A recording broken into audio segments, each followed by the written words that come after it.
"If you can't bear this family in air, what's the point of keeping you my husband?" said his voice cold, as if discarding a broken object. The divorce papers were handed to me right in front of 22 guests. My husband smirked triumphantly. I didn't say a word until my best friend quietly approached and placed an envelope on the table. A few seconds later, the atmosphere in the room changed. The smile on his lips slowly froze and began to disappear. And in that moment, everything he had painstakingly built began to crumble. "Thank you for being here. It means everything. Let me know in the comments. Where are you joining me from today? I love hearing from you." A heads up. This story includes fictionalized details for educational purposes. Names and settings are coincidental. But the message I'm sharing, that's the part that matters. I met Donovan Sterling on a Tuesday in June at a charity gala I almost didn't attend. It was one of those humid Austin evenings where the heat clings to your skin, even after the sun dips below the horizon. I'd spent the day elbow deep in fabric swatches and paint samples at my studio, a cramped but beloved space on South Congress, where I ran my interior design business. By 6:00 p.m., all I wanted was takeout and my couch. But Harper Quinn, my best friend since our University of Texas days and now a family law attorney with a tendency to meddle, had other plans. "You're going," she'd said that morning over coffee, sliding a printed invitation across the table. "It's for the Children's Literacy Fund. You love kids. You love books. And you need to meet people who aren't contractors. I meet clients. Clients don't count. You need a life outside that studio." So, there I was in a navy dress I'd owned for 3 years, nursing a glass of cheap Chardonnay in the ballroom of the Driscoll Hotel, surrounded by Austin's wealthiest. Harper had abandoned me 10 minutes into network. She was relentless like that. And I was contemplating a graceful exit when he appeared. "You look like you'd rather be anywhere else." I turned. The man beside me was tall, maybe 6'2", with dark hair, just starting to silver at the temples, and the kind of easy confidence that comes from never doubting your place in a room. His suit was tailored, his smile disarming. "That obvious," I said, "only to someone who feels the same way." He extended a hand. "Donovan Sterling. Adrian Walsh." His handshake was firm, warm. "So, Adrian Walsh, what do you do when you're not pretending to enjoy charity galas?" I laughed despite myself. "I'm an interior designer. I own a studio on South Congress." "No kidding. I'm in commercial real estate development. I spent half my life trying to convince designers to make concrete and steel feel human."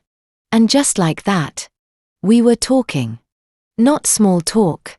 Real conversation about architecture and why Austin was losing its soul to gentrification, about art and whether beauty was subjective or universal. About the dream of building something that lasts. 2 hours passed. Like 20 minutes. When Harper finally found me, Donovan had already asked for my number. Our first date was a week later. He picked a rooftop restaurant overlooking Ladybird Lake, the kind of place where the skyline glitters against the water and you can almost forget you're landlocked. He asked about my work. "Really?" asked, leaning forward like every word mattered. I told him about a recent project, a historic home in Clarksville I'd restored, and he listened with the kind of attention I wasn't used to. "My family's company, Sterling Properties, is breaking ground on a mixed-use development downtown," he said over dessert. "I'd love your perspective. We want it to feel rooted. Not like another glass tower." "You're seriously asking for a consult on a first date?" "I'm seriously interested in what you think." That's how it started. Over the next 8 months, Donovan became the center of my world in a way that should have scared me, but didn't. We drove to Santa Fe for a long weekend, wandering through galleries and talking until sunrise. We spent Thanksgiving in New Orleans, where he charmed my mother over Baines and promised to take care of me. He brought coffee to my studio on early mornings when I had deadlines, sitting quietly in the corner with his laptop so I wouldn't be alone. I designed the interiors for his Riverside project, my biggest contract to date. And he told everyone I was the best in Texas. For the first time in my adult life, I felt seen, not just as a designer or a daughter or a friend, but as someone worth choosing. Then 4 months in, he invited me to meet his parents. The Sterling estate sat in the hills of Westlake, one of those sprawling properties that announce old money before you even pull into the driveway. Warren Sterling answered the door himself. A tall, silver-haired man with Donovan's build and a handshake that felt like a test. His voice was deep, measured, the kind that fills a room without effort. "Adrian, Donovan's told us about you. All good things. I hope. We'll see." He smiled. But it didn't reach his eyes. Celeste Sterling, Donovan's mother, was elegant in the way of women who've never worked a day, but perfected the art of appearances. She greeted me with 2 air kisses and a sweeping assessment. My dress, my shoes, my lack of jewelry. "Adrienne, darling, come in. We're so curious about you." Dinner was in a formal dining room that could have seated 20. It was just the 4 of us. And every silence felt like scrutiny. Warren asked about my background, where I grew up, what my parents did. When I mentioned my mother, Constance was a retired elementary school teacher, and my father had passed when I was 12. He nodded politely. "And your family's from San Antonio originally?" "I see." He didn't ask more. He didn't need to. I could feel the judgment in the pause. Celeste was warmer on the surface, but no less pointed. "Donovan tells us you run your own business. How ambitious." "Of course. Family is so important. Don't you think? Legacy. Continuity. The things we build together." She said it 3 times in different ways throughout the meal, each iteration a little sharper. Donovan said almost nothing. When Warren asked about my education, Donovan refilled my water. When Celeste mentioned the kind of women who fit into a Sterling future, he squeezed my hand under the table. I wanted him to interrupt, to defend me, to tell them I was more than my background. He didn't. As we left, Celeste walked me to the door. "I do hope you understand, dear. This family values continuity. It's important to us that Donovan builds something lasting." I smiled. Of course. Her words sat heavy in my chest the whole drive back. "They'll warm up," Donovan said, sensing my silence. "They're just protective." I wanted to believe him. I told myself every family had quirks, that love was enough. 2 months later, in February, Donovan proposed. He brought me back to the Driscoll, to the same ballroom where we'd met. He'd rented it for the evening. Just us. A string quartet and a ring that must have cost more than I made in 6 months. He got down on one knee in the center of the empty dance floor and said, "You're the person I want to build a future with." I said, "Yes." I thought I was saying yes to a partner, to a life we'd create together. I didn't know I was saying yes to a test I'd been designed to fail. I didn't know that love in the Sterling family came with terms and conditions I'd never been told. I didn't know that the man who'd listened to me talk about crown molding and color theory had already decided I was temporary. And I didn't know that saying yes would cost me everything I thought I was. Our wedding took place in February at the Sterling estate in Westlake Hills, one of those sprawling properties where wealth whispers instead of shouts. I should have known something was wrong when I walked into the bridal suite that morning and saw my dress hanging on the door, altered. The lace sleeves I'd chosen, delicate vintage inspired, the one detail I'd insisted on, were gone. In their place, clean modern cap sleeves that Celeste had deemed more appropriate. She said the lace was too busy. The seamstress explained nervously when I asked. "Mrs. Sterling approved the changes last week." Last week. And no one had told me. Harper found me staring at the dress. My jaw tight. Addie. What's wrong? Nothing. I forced a smile. Just last-minute jitters. She didn't believe me. Harper had a lawyer's instinct for lies. But she also knew better than to push on my wedding day. Instead, she squeezed my hand and said, "You can still back out." I laughed like she was joking. 2 weeks. That's how long it had been since Donovan proposed. And I stood here about to marry him. Celeste had insisted we didn't need months of planning. She'd handled everything. The venue. The caterer. The florist. The photographer. I thought it was generous. Now, pulling on a dress that wasn't quite mine anymore, I wondered if it was something else. My mother arrived as I was pinning my veil. Constance Walsh had driven up from San Antonio that morning, wearing the navy dress she'd worn to every special occasion for the past decade. She looked small in the bridal suite, out of place among the marble and gold fixtures. "You look beautiful, baby," she said, kissing my cheek. Then quieter. "You sure about this?" "Mom." "I'm sure." "Okay." She smoothed my veil. Her hands gentle. "Just remember, you don't owe anyone anything. Not even after you say I do." I didn't understand what she meant. Not then. The ceremony was held on the estate's back lawn under a vine-covered arbor that cost more than my first car. 150 guests filled the white chairs, business associates of Warren's country club, friends of Celeste's, people whose names I'd never heard. I'd asked to invite my college friends. The contractors. I worked with the couple who owned the coffee shop below my studio. "Darling, this is a sterling family event," Celeste had said when I brought it up. "We need to ensure it's appropriate." In the end, I got 10 guests. My mother, Harper, and her date. A few cousins I hadn't seen in years. They sat clustered together on the brides. A small island in a sea of strangers. Donovan looked perfect at the altar. He always did. When I reached him, he smiled. Warm. Reassuring. And for a moment the unease lifted. This was the man who brought me coffee. Who listened when I talked about color theory and crown molding. Who'd promised to build a future with me. "You're beautiful," he whispered as the officiant began. I wanted to believe that was enough. The reception was a blur of champagne and forced conversations with people who looked through me more than at me. Celeste orchestrated everything: when we cut the cake, when we danced, when we made our rounds. Donovan's hand stayed on my lower back the entire time, steering me from table to table like I might drift away.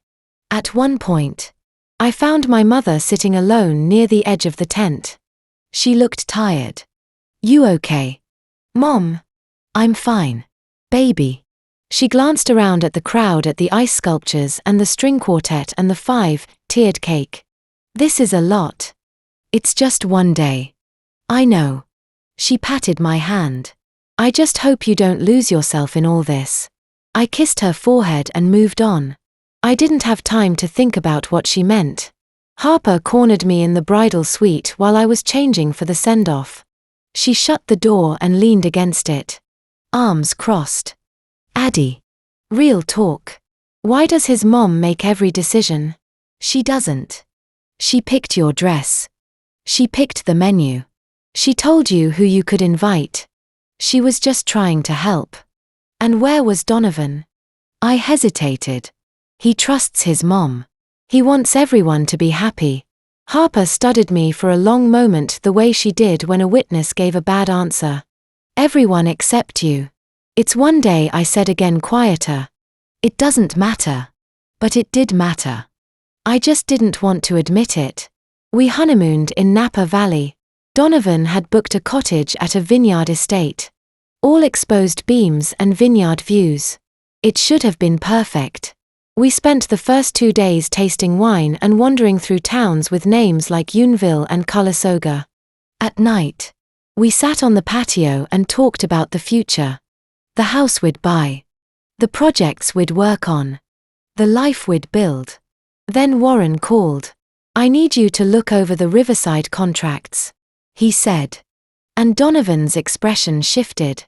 Not annoyed. Focused. "Now it's time sensitive." Donovan glanced at me apologetic. "Just give me an hour." It wasn't an hour.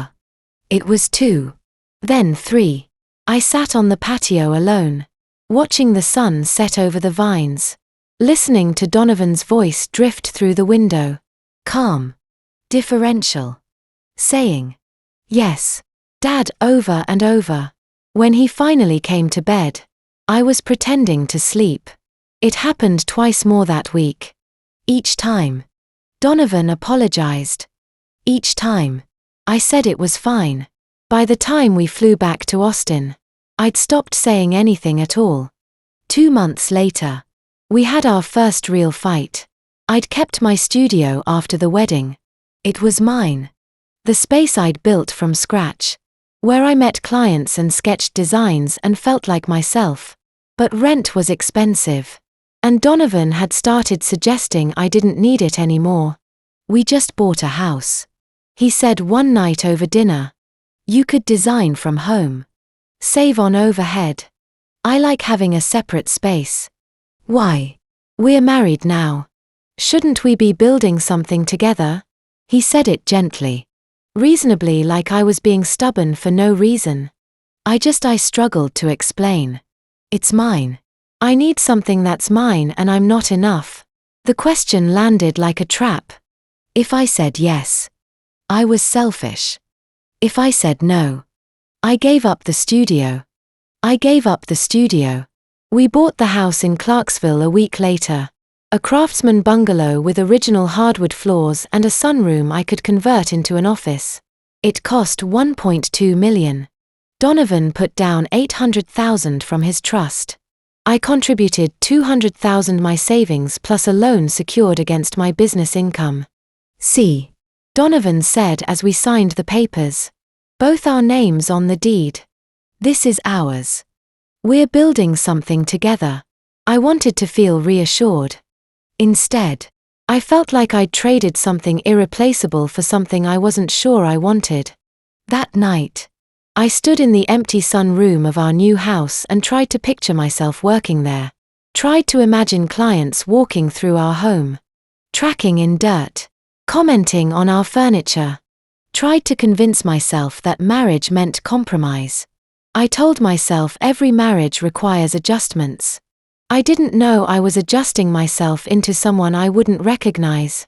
The questions about children started before we'd even finished unpacking.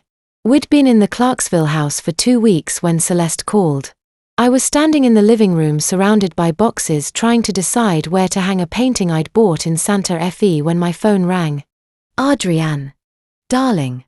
How's the house?" "It's coming together slowly. I'm sure it'll be lovely once you're settled." A pause. "You know now that you two have a proper home. We can start thinking about the next chapter." I didn't need to ask what she meant. "We're still adjusting to married life." Of course. Of course. "But you're not getting any younger, dear. The biological clock and all that." She said it lightly, like she was commenting on the weather. "When can we expect good news?" I looked at the boxes stacked around me at the home I was still trying to make feel like mine. "We're just enjoying being newlyweds right now." "Well, don't wait too long." Another pause. "I've invited you both to Easter dinner next month. The whole family will be there." By the whole family, she meant Sterling Properties executives, country club friends, and distant cousins I'd never met. 15 people watching me cut ham and smile through interrogation. Easter fell on a warm April Sunday. The Sterling estate was decorated in pastels. Pale pink roses, cream linens, eggs hidden in the garden for cousins' children who were already in middle school, but still expected to perform tradition. I wore a yellow dress Celeste had complimented once, hoping to avoid commentary. It didn't work. We were halfway through the meal when she did it. "So," Celeste said loud enough for the entire table to hear, When can we expect an announcement? Conversation stopped. 14 faces turned toward me. An announcement. I tried to sound confused, buying time. A baby. Dear. You've been married what? 2 months now? She smiled. But her eyes were sharp. Surely you've been trying. My face burned. Donovan's hand found mine under the table. Not reassuring just there. He said. Nothing. We're taking our time. I managed. Enjoying being just the two of us. The clock is ticking. Sweetheart. Celeste's smile didn't waver. She turned to the woman beside her. Young people today. They wait and wait. In my day. You didn't waste time. I wanted to stand up to tell her my body wasn't her business. That 2 months of marriage didn't entitle her to my reproductive schedule. Instead, I smiled and sipped my wine and felt Donovan's hand squeeze mine in what I told myself was solidarity, but felt more like a warning to stay quiet. After that, it became a pattern. Every family dinner. Twice a month. Like clockwork. Celeste asked. Sometimes subtle. Any news? Sometimes pointed. Still no luck. Warren never asked directly, but I heard him once talking to Donovan in the study after dinner. A man without an heir is a man without a legacy. Donovan's response was too quiet for me to hear. Celeste called on Wednesdays. Just checking in, she'd say. Then pivot to questions about my cycle. My health. Whether I'd considered seeing someone about it. I started letting calls go to voicemail. In June, I found the photograph. I was unpacking a box Donovan had brought from storage, family photos he wanted to display, though we still hadn't gotten around to hanging most of them. At the bottom, wrapped in tissue paper, was a frame I didn't recognize. The woman in the photo was elegant, maybe 60, with silver hair swept into a chignon and kind eyes that crinkled at the corners. She wore a pearl necklace and a smile that looked genuine, not performed. Something about her felt warm, different from the starings I knew. Who's this? I asked Donovan that evening, holding up the frame. He glanced over from his laptop. That's my grandmother. Elena. My dad's mom. She's beautiful. I don't think you've mentioned her. She died in 2016 before we met. He turned back to his screen. I didn't know her that well. She and my dad weren't close. Why not? I don't know. Family stuff. His tone made it clear the conversation was over. I studied the photo a moment longer, then set it on the bookshelf. There was something about Eleanor's expression, a softness Warren had never shown. I wanted to ask more, but Donovan was already on a call, and I had a client presentation to finish. 2 weeks later, Warren came to the house. It was the first time he'd visited, and I suspected it wasn't social. He walked through the rooms like he was conducting an inspection, commenting on the crown molding and the original hardwood, but not quite saying whether he approved. In the living room, he stopped in front of the bookshelf. His gaze landed on Elena's photo. Where did you get this? It was in a box Donovan brought from storage. Warren picked up the frame. His expression unreadable. My mother had unusual ideas about legacy. She didn't understand family responsibility. What do you mean? Nothing you need to worry about. He set the photo down facing backwards so Elena wasn't visible. Some things are better left in the past. After he left, I turned the frame around. Elena's kind eyes looked back at me, and I wondered what she'd done to make her own son speak of her like that. But when I asked Donovan later, he shrugged. Dad and Grandma never got along. I think she didn't approve of how he ran the business or something. Ancient history. I let it go. I had bigger problems. By September, 6 months had passed since the wedding, and I still wasn't pregnant. I hadn't thought much of it at first. We were busy, stressed, adjusting to married life. But the pressure from Donovan's family had burrowed under my skin. I started tracking my cycle on an app, counting days. Timing. Intimacy. Like a science project. Every month when my period came, I felt like I'd failed a test I hadn't studied for.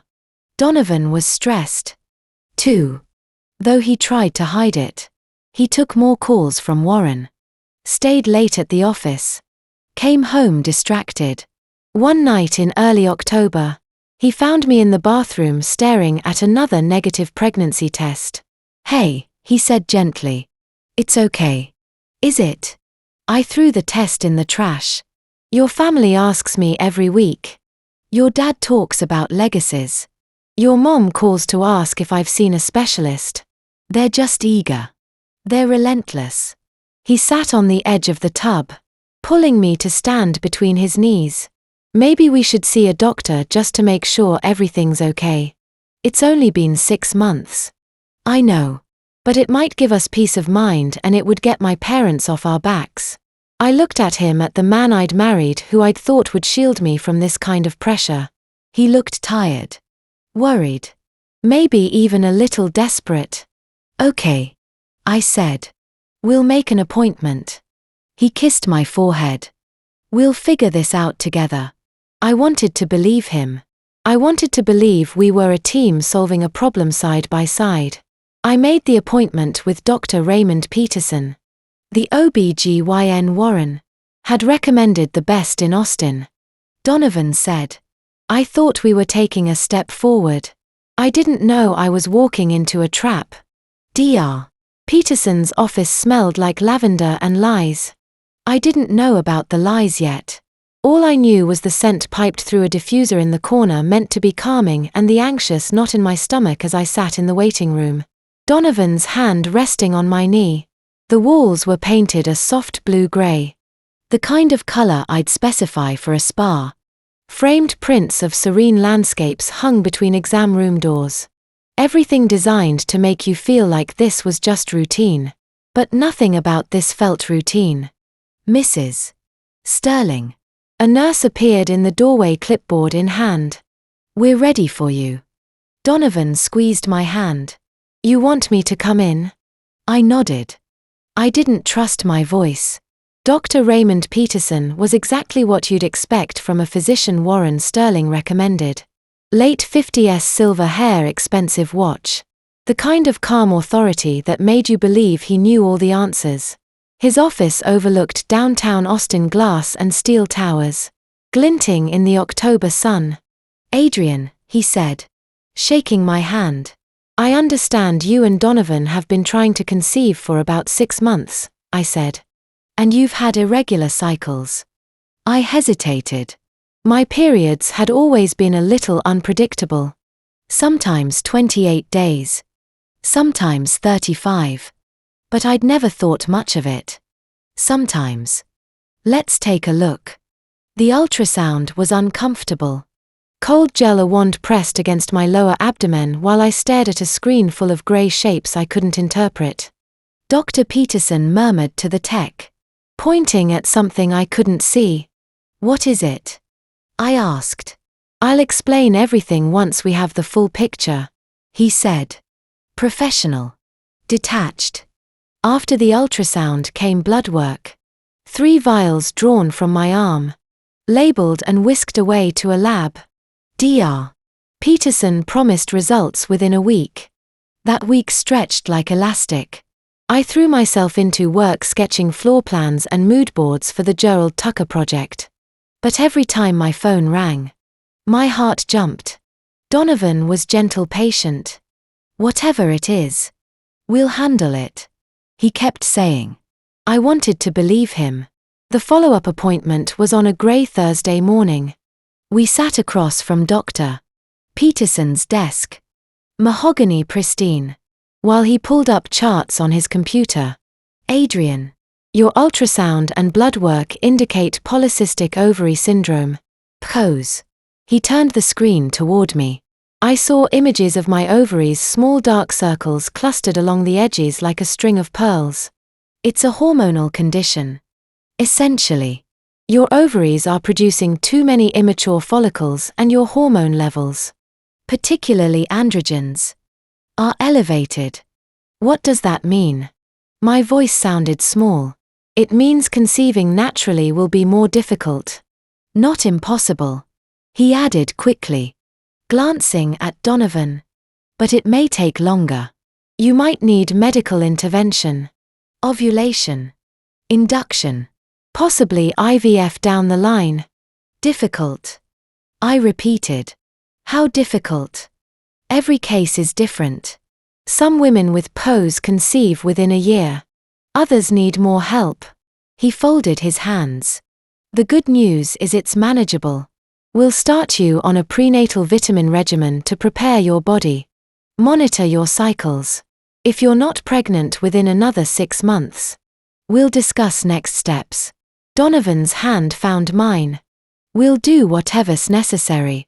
Dr. Peterson nodded approvingly. That's the right attitude. I sat there staring at the screen at those tiny dark circles that apparently explained everything. Why I wasn't pregnant yet. Why Celeste's questions felt like accusations. Why I'd started to feel like my body was failing some invisible test.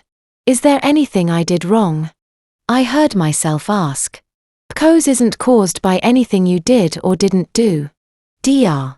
Peterson said. It's a medical condition. You didn't choose this. But it felt like a judgment anyway. I held it together until we reached the parking garage. Donovan had gone back inside to schedule a follow-up. And I sat alone in the passenger seat of his car, staring at the concrete wall in front of me. Then the tears came. I called my mother. Baby. What's wrong? Constance's voice was immediate alarmed. I can't have kids. I knew that wasn't exactly what the doctor said. But that's what it felt like. There's something wrong with me. Adrian Walsh. You listen to me. My mother's voice turned fierce. Your worth is not in your womb. You hear me? You are not broken. The doctor said. I don't care what the doctor said. You are more than this. You are brilliant and strong and whole no matter what some test says. I wanted to believe her. But when Donovan got back in the car and asked if I was okay, I just nodded and wiped my eyes. That night, I called Celeste to tell her. I don't know why. Maybe I thought she'd be sympathetic. Maybe I wanted her to stop asking. Oh, she said after I explained the diagnosis. There was a pause. A long exhale. So that's it. Not I'm sorry. Not how are you feeling. Just confirmation that I was in fact the problem. Warren's reaction was worse. At Sunday dinner a week later, Donovan mentioned it to his father quietly across the table while I was talking to a cousin. But I heard Warren's response. Well, he said, cutting into his steak. That explains it. Like I was a failed investment. A car that wouldn't start. I stopped going to family dinners after that. Donovan went alone. Making excuses for me. Headaches. Work deadlines. I didn't care what he told them. I couldn't sit at that table anymore.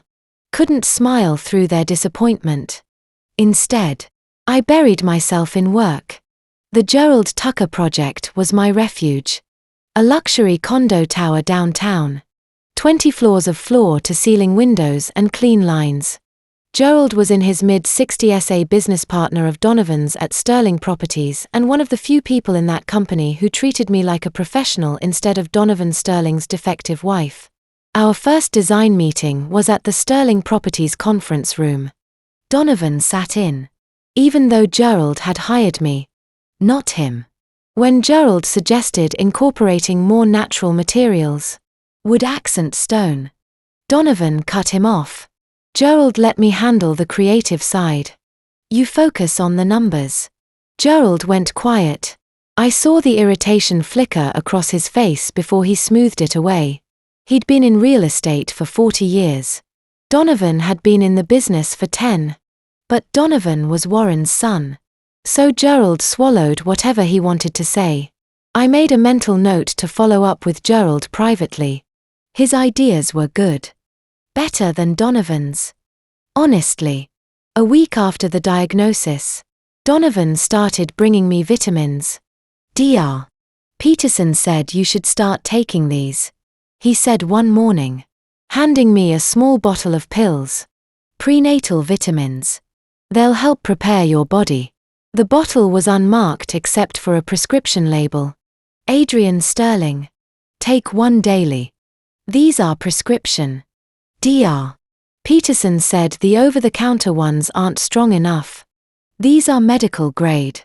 I turned the bottle over in my hand. The pills inside looked ordinary. Small. Round. Pale. Pink. Did he say how long I need to take them? Indefinitely.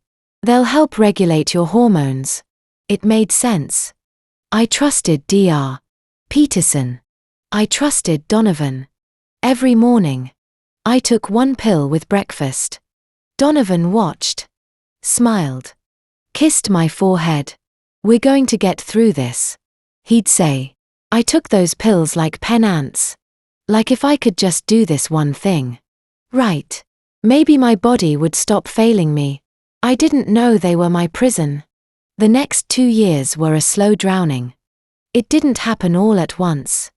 That's the thing about losing yourself. You don't notice until you're already gone. It started with small things. Dinners where I stopped offering opinions because Donovan would answer for me anyway. Adrian thinks the new city council proposal is interesting, he'd say. Though I'd never mentioned it. I learned to nod and smile. I stopped inviting friends to the house. Harper had visited once in early 2022. And Donovan spent the entire evening asking when she'd leave. I thought it was just us tonight, he said after she left. Not angry. Just disappointed. I didn't invite her again. Celeste started making wardrobe suggestions. Darling. That necklace is a bit much for brunch. Don't you think? I took it off. By summer. I was dressing in the muted colors. She preferred graze creams. Nothing that drew attention. I looked at photos from my wedding and didn't recognize the woman in the yellow dress who'd once thought color was armor. Intimacy faded to a scheduled obligation. Once a month. Maybe. Donovan was always tired. Always stressed. It's work, he'd say. Turning away.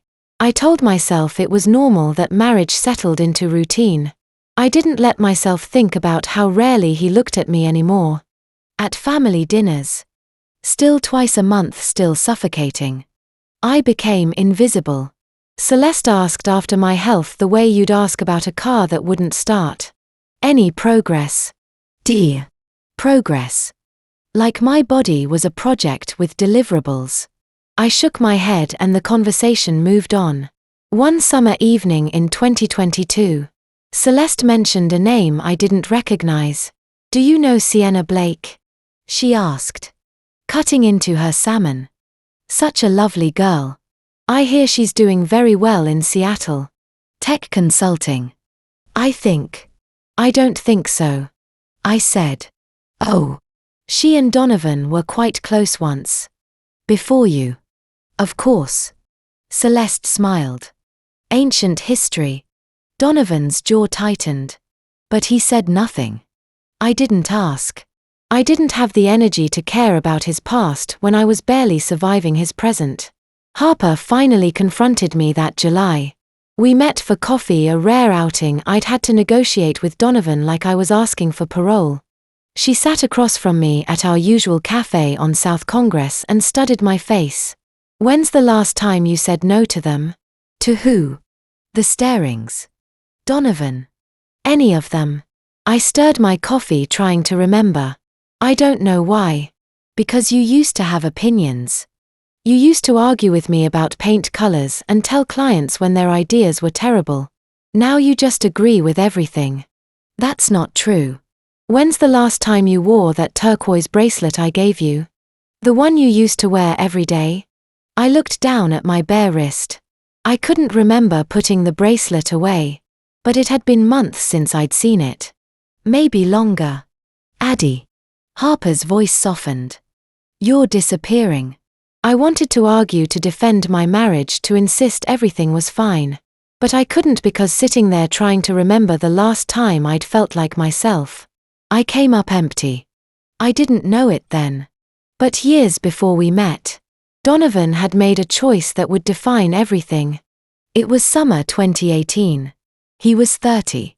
Sitting in a Sterling Properties board meeting, half listening to quarterly reports, when Gerald Tucker's assistant mentioned his wife's pregnancy. "Congratulations," Warren said. The man laughed uncomfortably. "Bit of a surprise, actually. I had a vasectomy 4 years ago. Thought we were done. I thought those were permanent." Someone said. "So did I. Apparently they can reverse on their own. Recanalization. The doctor called it. 1 in 1,000 chance." He shook his head. "Now we're starting over with a newborn at 45. Donovan felt something cold settle in his chest. He'd been thinking about a vasectomy for months. He didn't want children. Didn't want the obligation. The loss of freedom. But if it could fail. 2 weeks later, he had the procedure done at a clinic in San Antonio. Paid cash. Told no one. Not Warren. Not Celeste. Not the women he dated casually and discarded when they started hinting about futures. But the colleague's story haunted him. What if his reversed? Too. What if, despite everything, he ended up trapped with a child he never wanted? When he met me in 2020, when his parents pushed him toward marriage, when he calculated that I could serve a purpose without derailing his plans, he built an insurance. The vasectomy was already done. But just in case he'd give me birth control disguised as vitamins. Double protection. Total control. I swallowed those pills every morning, believing they were helping my broken body prepare for a baby that would never come. By December 2022, I'd learned to make myself small. I took up less space. Spoke less. Wanted less. At a family dinner, I excused myself to use the bathroom and overheard Warren and Donovan in the hallway. "Perhaps it's time to reconsider options," Warren said quietly. I stood frozen behind the door. "You mean you've given it 2 years? No one could fault you." They were talking about divorce. I was failing so thoroughly that even Warren, who measured everything in legacies and appearances, thought I should be cut loose. I walked back to the table and finished my dinner. No one noticed I'd gone pale. The Sterling Properties annual gala in August 2023 was held at the Driscoll Hotel, the same place Donovan and I had met 3 years earlier. I wore a grey dress Celeste had approved. I smiled at investors whose names I'd stopped trying to remember. Donovan was across the ballroom with Warren and a cluster of developers. He didn't look at me once. Not when I arrived. Not during cocktail hour. Not during dinner. I sat at our table alone because he'd been pulled away for important conversations and felt like a piece of furniture someone had forgotten to rearrange. Halfway through the evening, I went to the bathroom. The lighting was harsh. Unforgiving. I stood at the sink and looked at my reflection. A woman in a grey dress with tired eyes and shoulders that curved inward like she was trying to fold into herself. Her jewelry was minimal. Her hair was pulled back in the style Celeste preferred. She looked like every other Sterling wife in the ballroom. Polished. Pleasant. Empty. I didn't recognize her. She wasn't the woman who'd opened a design studio at 24. Who'd argued with contractors twice her age. Who'd worn turquoise and laughed too loud. She wasn't anyone I knew. I touched the mirror half expecting the reflection to do something different to prove she was someone else. But she moved when I moved. That stranger was me. I went back to the ballroom. Donovan still didn't notice. That night, driving home in silence, I realized I couldn't remember the last time I'd said something I actually meant. Couldn't remember the last time anyone had asked what I wanted. Couldn't remember who I'd been before I became Mrs. Sterling. Before I became the disappointment. The problem. The wife who couldn't deliver. I looked at myself in the rearview mirror and didn't recognize the woman staring back. By fall, I was barely holding on. September arrived with its usual Texas heat, but I felt cold all the time. At night, I'd lie awake next to Donovan and wonder when I'd stopped being a person to him. When I'd become a problem to solve. A liability to manage. Celeste called on a Tuesday afternoon. I was in my home office. The sunroom Donovan had promised would be perfect for work, though he resented every client meeting I held there. Sketching elevations for a residential project when my phone rang. Adrienne. Darling. How are you feeling? I'm fine. You sound tired. A pause. The kind that always preceded a suggestion I couldn't refuse. I've been thinking. Perhaps you should take a break from work for a while. Focus on your health. Stress can affect fertility. You know. My hand tightened on my pencil. Work was the only thing keeping me tethered to who I'd been. The only space where I made decisions where my opinion mattered. And she wanted me to give it up. I'll think about it. I'm only trying to help. Dear. We all want the same thing. After she hung up, I sat staring at my half-finished sketch. I wanted to scream that my body wasn't their project, that I wasn't failing them. They were killing me. But I didn't. I just whispered to the empty room. I'll think about it, and hated myself for it. A week later, I overheard Warren and Donovan in the hallway during Sunday dinner. I'd gone to get my phone from my coat and heard their voices through the study door. Perhaps it's time to reconsider your options. What do you mean? Donovan's voice was quieter than his father's. You know what I mean. You've given it 2 years. PCOS or not. This isn't working. No one would blame you. Silence. I stood frozen, my hand on my coat. I'll think about it. The same words I'd used with Celeste. Passive. Compliant. The Sterling family language for yes. They were discussing divorce. Not whether I was worth keeping, but when to discard me. I walked back to the dining room. Finished my meal. Smiled when someone asked if I wanted dessert. No one noticed my hands shaking. That night, I broke. I don't remember what triggered it. Maybe it was Warren's voice echoing in my head. Maybe it was the way Donovan had looked through me all evening, already imagining his life without me. Maybe it was just 2 years of holding myself together finally cracking. I stood in the shower. Fully clothed, water streaming over me, and sobbed so hard I couldn't breathe. Great ugly choking sounds I'd been swallowing for months. I pressed my forehead against the tile and felt my body shake itself apart. Donovan knocked. Am you okay? I didn't answer. He knocked again. Adrienne. I reached out and locked the door. It was a small thing. A twist of metal. A click. But it was the first time I'd shut him out. The first time I'd chosen a barrier between us. He tried the handle. Why'd you lock the door? I'm fine. I managed. My voice sounded like it belonged to someone else. Just give me a minute. He waited a few seconds. Then I heard his footsteps retreat. I stayed in that shower until the water ran cold, until my fingers pruned and my dress clung to me like a second skin. When I finally came out, Donovan was already asleep. That night, I realized something I'd been avoiding for months. Donovan wasn't my ally. He wasn't the partner I'd thought I married. He was part of the machine grinding me down. In November, I did something I'd never done before. I opened a bank account Donovan didn't know about. It wasn't dramatic.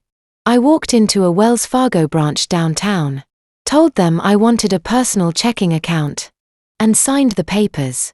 The banker asked if I wanted to add my husband. I said no. Every time I invoiced a client, I skimmed a little off the top before depositing into our joint account. $200 here. $500 there. Nothing Donovan would notice, but enough that if I ever needed to run, I'd have something to run with. I didn't let myself think too hard about what that meant. The week before Thanksgiving, my mother called. "I'm driving up," Constance said. "I'll be there Tuesday." "Mom, you don't have to. I'm coming." She arrived with an overnight bag and the same fierce expression she'd worn when I was 12. And a teacher had accused me of cheating on a test I'd studied for all week. She hugged me at the door, and I almost started crying again. That night, we sat in my kitchen drinking tea. The house felt different with her in it. Smaller somehow, but safer. "Baby, you look like you're disappearing." I wrapped my hands around my mug. "I'm fine. Don't lie to your mother." She reached across the table and took my hand. "Listen to me. You don't owe them a child. You don't owe them anything. If I can't give them what they want, I'm nothing to them. And then you're nothing to the wrong people." Her voice was gentle but unyielding. "Your worth isn't measured by what you can produce for someone else's legacy. You hear me?" I did hear her. I'd heard versions of this before at my wedding after my diagnosis. But this time, something shifted. Maybe it was Warren's voice in the hallway.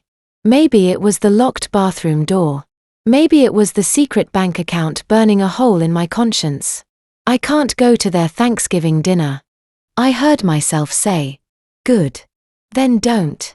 Donovan will be upset." "Let him." She made it sound so simple. Just say no. Just choose yourself. Like I hadn't spent 2 years learning that choosing myself meant disappointing everyone who mattered. But maybe the people it disappointed didn't actually matter. Thanksgiving came and went. Donovan went to his parents' house alone. I stayed home with my mother and ordered Chinese food and didn't apologize.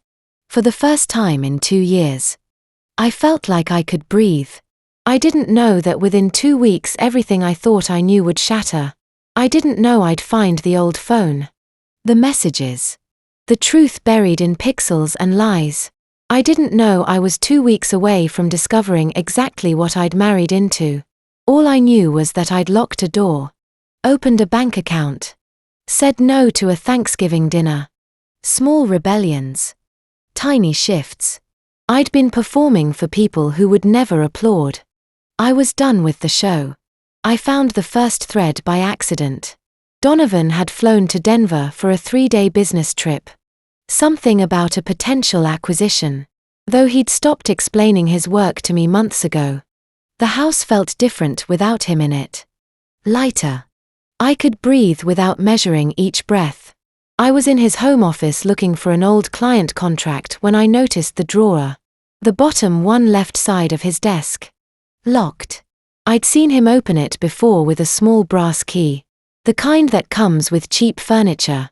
I'd found that key weeks earlier tucked in the pocket of a coat he never wore. I told myself I was just curious.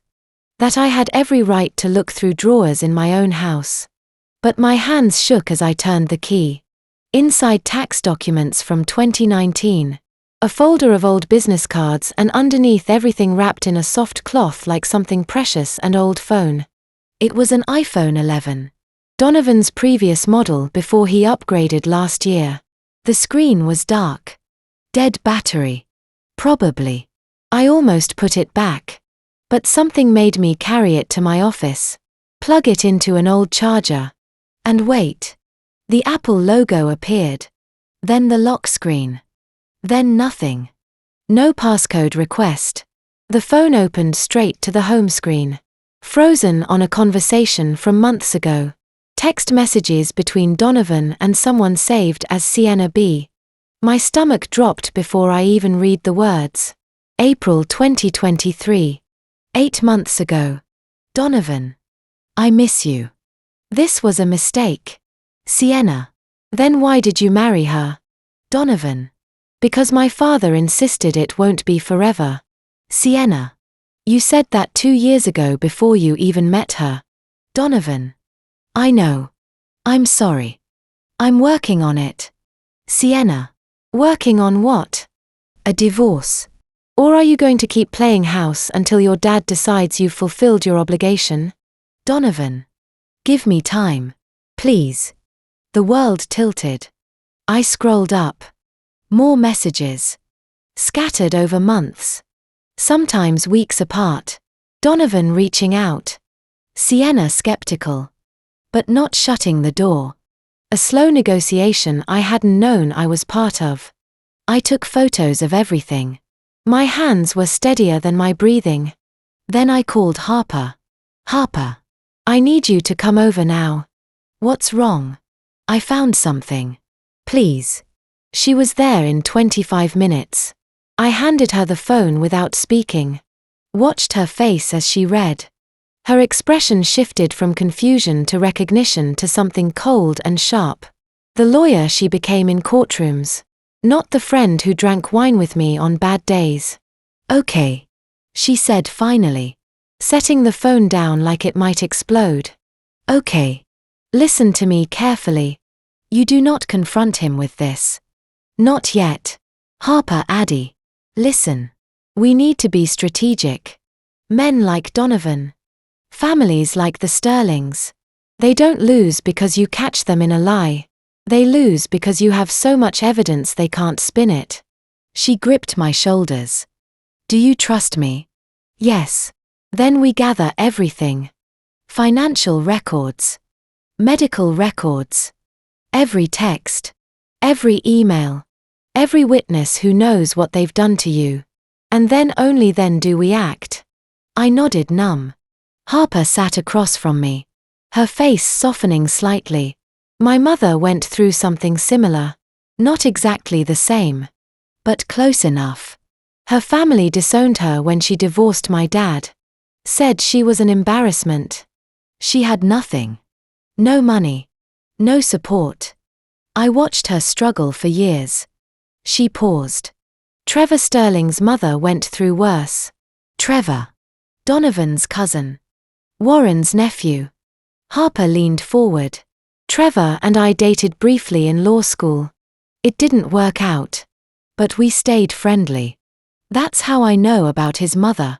Warren's sister. She left an abusive marriage in 2005. Asked Warren for help. He told her she'd made her bed, that she was shaming the family by airing private matters.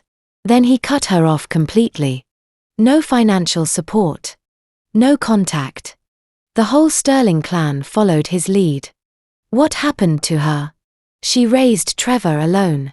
Worked 2 jobs. Trevor was 14 when it happened. Old enough to understand exactly what his family did. Harper's jaw tightened. He hasn't spoken to Warren in 10 years. Works for a consulting firm now, completely independent. And he hates everything the Sterlings stand for. Why are you telling me this? Because Trevor would help us. He's been waiting for a chance to expose what that family really is. Harper pulled out her phone. And because you need to understand. The Sterlings destroy women who don't comply. My mom barely survived. Trevor's mom died 5 years ago. Still estranged from her family. I won't let that happen to you. The room felt very still. What do we do? I asked. Harper opened her notes app. Started typing. First.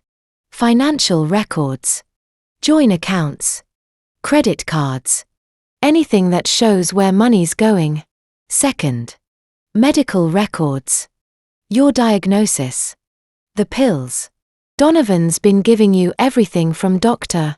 Peterson. Third. Communications.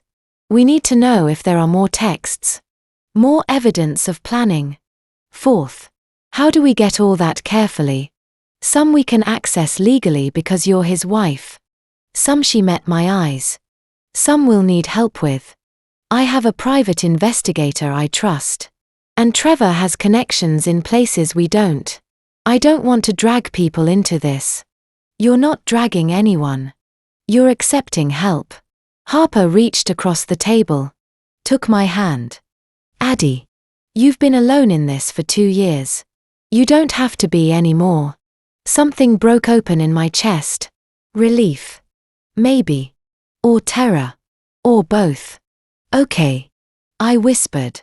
Tell me what to do. For now. Act normal. Donovan comes back tomorrow. You smile. You nod. You don't let him see that anything's changed. Can you do that? I thought about the last 2 years. The dinners where I'd swallowed my words. The family gatherings where I'd made myself invisible. The nights I'd lain awake wondering if I was the problem. I can do that. Harper nodded. Good. I'll reach out to Trevor tonight and I'll start pulling what I can access legally. We'll meet again this weekend. Make a full plan. After she left, I sat alone with the phone. Scrolled through the messages again. Read Donovan's words. This was a mistake.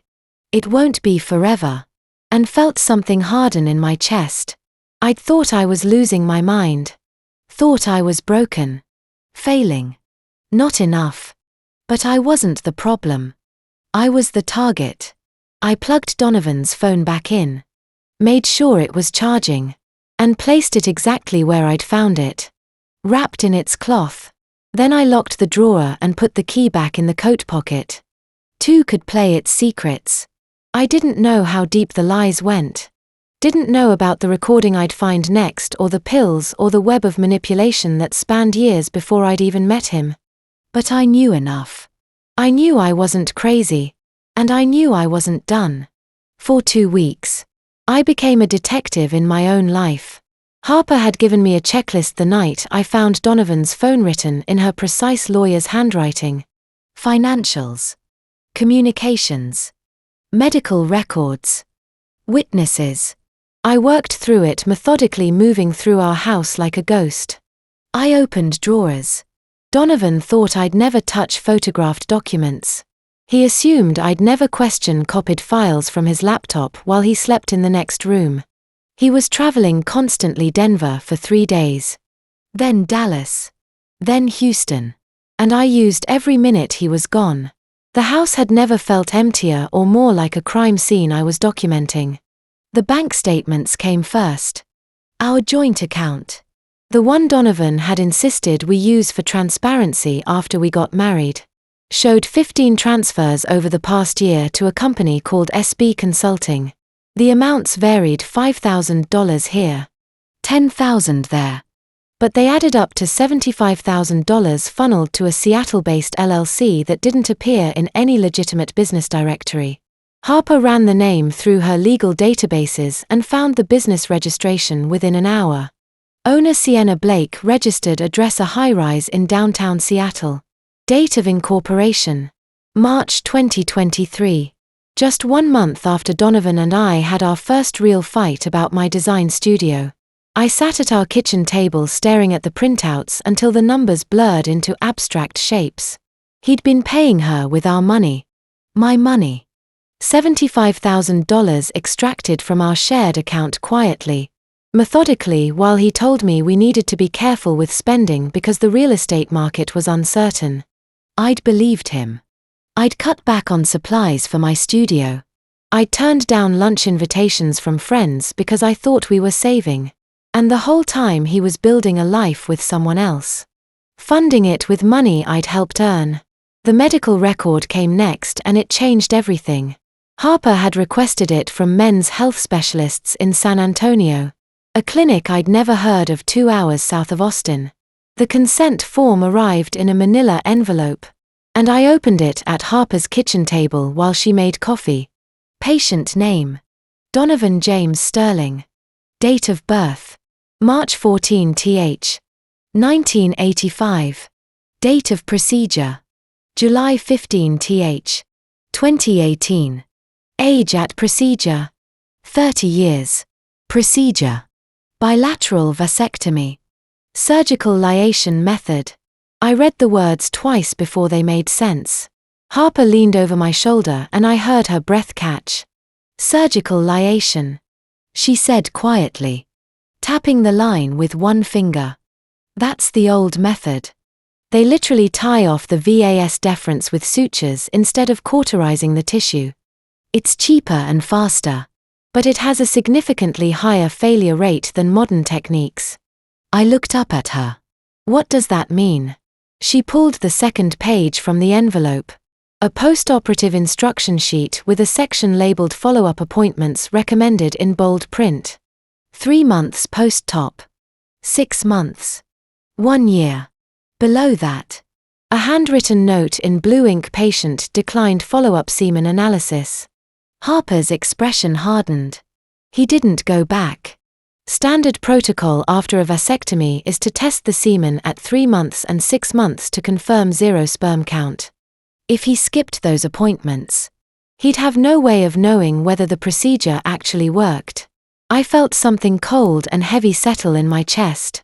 Why would he skip them? Harper set the paper down carefully. Arrogance. Denial. Maybe he assumed it was foolproof. But vasectomies aren't guaranteed. Especially in younger men. Studies show that men under 35 have a recanalization rate of up to 1%. The VS deferens can grow back together on its own. Especially with the liation method, where there's just a tied-off tube instead of cauterized tissue. If Donovan didn't verify that his sperm count dropped to 0, he was walking around with no idea whether he was actually sterile. I stared at the form, trying to process what she was saying. Donovan had been 30 years old when he walked into that clinic. 5 years before he met me. He'd made the decision to never have children sign the paperwork and then never bothered to check if it had actually worked. And if the vasectomy had failed without his knowledge, then the pills he'd been giving me every morning weren't just an act of cruelty. They were insurance. A backup plan in case his body had betrayed his intentions. Harper must have seen something in my face because she reached across the table and squeezed my hand. He built a system, she said quietly. 2 layers of control. And he thought it was foolproof. The recording came 1 week before Christmas. Harper had given me a voice-activated device the size of a USB stick. The kind private investigators used. And told me to plan it in Donovan's car. It's legally grey. She'd admitted her lawyer brain already running scenarios. Texas is a one-party consent state for recordings. But this is technically zero-party since neither of you will be in the car when it records. I'm not saying it'll hold up in court. I'm saying it'll give us leverage. I slipped it under the passenger seat of Donovan's Audi one night while he was inside showering my hands. Shaking so badly I nearly dropped it twice. 3 days later, Harper and I sat in her downtown office and listened to the playback through her computer speakers. The audio quality was surprisingly clear. Warren's voice came first low and measured the tone he always used when delivering a verdict he expected no one to challenge. It's time to end this, Donovan cleanly. Quietly. We'll offer her the house and $200,000 in cash. She'll sign the NDA. You'll be free by Valentine's Day. There was a pause. The sound of tires on pavement. Then Donovan's voice, quieter and uncertain in a way I'd never heard before. What about the house? We bought it together. Her name's on the deed. Warren's laugh was brief and humorless. The house stays in the family. We'll buy out her share. She takes the money, signs the paperwork, and disappears. Sienna's ready. You can make the engagement public on Valentine's Day if you want. Clean break. Fresh start. Another pause. And if she doesn't sign? Warren's tone didn't shift. She will. Women like her always do. They take what's offered and move on. The recording clicked off. Harper stopped the playback and looked at me across her desk. I couldn't speak. I'd known they wanted me gone. I'd seen the texts. I'd found the bank transfers. But hearing them plan my exit like it was a corporate restructuring hearing. Warren dismissed me as women like her. Made something inside me crystallize into pure cold fury. They underestimated you. Harper said quietly. I nodded. They had. And I was going to make them regret it. I hadn't slept more than 3 hours a night since I'd heard that recording. My hands shook when I poured coffee. My stomach turned at the smell of eggs. Of toast. Of anything. Harper noticed. You look like hell, she said over the phone. 2 days after we'd sat in her office listening to Warren plan my disposal. When's the last time you ate? I couldn't remember. You need to see a doctor, Harper said. And her tone left no room for argument. Not Peterson. Someone who isn't on Warren's payroll. She took me to Dr. Patricia Morales. An obgyn. With an office on South Congress Avenue in a turquoise-painted house that looked more like an art gallery than a clinic. The waiting room smelled like lavender. Local paintings hung on the walls. I filled out intake forms with trembling hands while Harper sat beside me, scrolling through her phone like a sentinel. Dr. Morales was in her early 50s. Grey hair pulled into a neat bun. And she had the kind of calm that made you feel like nothing could rattle her. She asked questions I wasn't expecting. When was your last period? I blinked. 6 weeks. Maybe 7. She made a note. Nausea. Fatigue. Breast. Tenderness. All of it. But I thought it was stress. She nodded. Let's run a test. 10 minutes later, I was on the exam table in a paper gown staring at the ceiling tiles while Dr. Morales ran an ultrasound wand across my abdomen. The machine hummed. Then I heard it. A sound like a galloping horse. Fast and rhythmic and impossibly small. That's a heartbeat? Dr. Morales said gently. You're about 6 weeks pregnant. Adrienne. The room tilted. I gripped the edge of the table. That's impossible. I have POS. Dr. Peterson said I'd have trouble conceiving. Dr. Morales frowned and pulled up my old records on her computer. She scrolled in silence. Her frown deepening. I'm looking at your 2021 labs. Slightly elevated testosterone. A few small ovarian cysts on ultrasound. This is mild POS at best. It wouldn't prevent pregnancy. But he said. He exaggerated, she said flatly. Or he lied. I felt like I was drowning. Dr. Morales leaned forward. Adrienne. Are you taking any medications? Birth control. Prenatal vitamins. Prenatal vitamins? I whispered. My husband gives them to me every morning. Her expression shifted. Can you bring me the bottle? An hour later, Harper returned with the orange prescription bottle she'd grabbed from our bathroom. Dr. Morales opened it, examined a pill, and looked up at me. This isn't a prenatal vitamin. It's lost in a birth control pill. The world stopped. Harper's voice cut through the silence. In Texas. That's reproductive coercion. If he's been giving you this without your knowledge, it's assault. I couldn't breathe. But I'm pregnant. How, Dr. Morales set the bottle down carefully. Have you been taking these consistently? I thought back. 7 weeks ago. The San Antonio trip. The design consultation that had run late. I'd been so frazzled. I'd forgotten to pack the pills. I'd skipped 3 days. I missed a few. I said. Late October. A work trip. Dr. Morales pulled up a calendar that matches your conception window. I was shaking. But my husband had a vasectomy 5 years ago. I found the consent form. Dr. Morales exchanged a look with Harper. Do you have that form? Harper pulled the photocopy from her bag. Dr. Morales read it slowly, and I watched her expression shift from neutral to something close to anger. He was 30 years old when he had this done. Surgical Latiron method. And he declined follow-up testing. She turned her screen toward me, pulling up what looked like a medical study. Vasectomies aren't foolproof. Adrian. The younger a man is at the time of the procedure, the higher the risk of recanalization. That means the vas deferens can reconnect on its own. It's rare, about 1%. But it happens. The surgical liation method has a higher failure rate than cauterization. And without follow-up testing, he'd have no way of knowing if the vasectomy had failed. Harper leaned forward. So, the vasectomy might not have worked. It's possible. Dr. Morales said. Late recanalization 5 years out is extremely rare. But given his age, the method, and the lack of verification, it's within the realm of medical probability. I stared at her.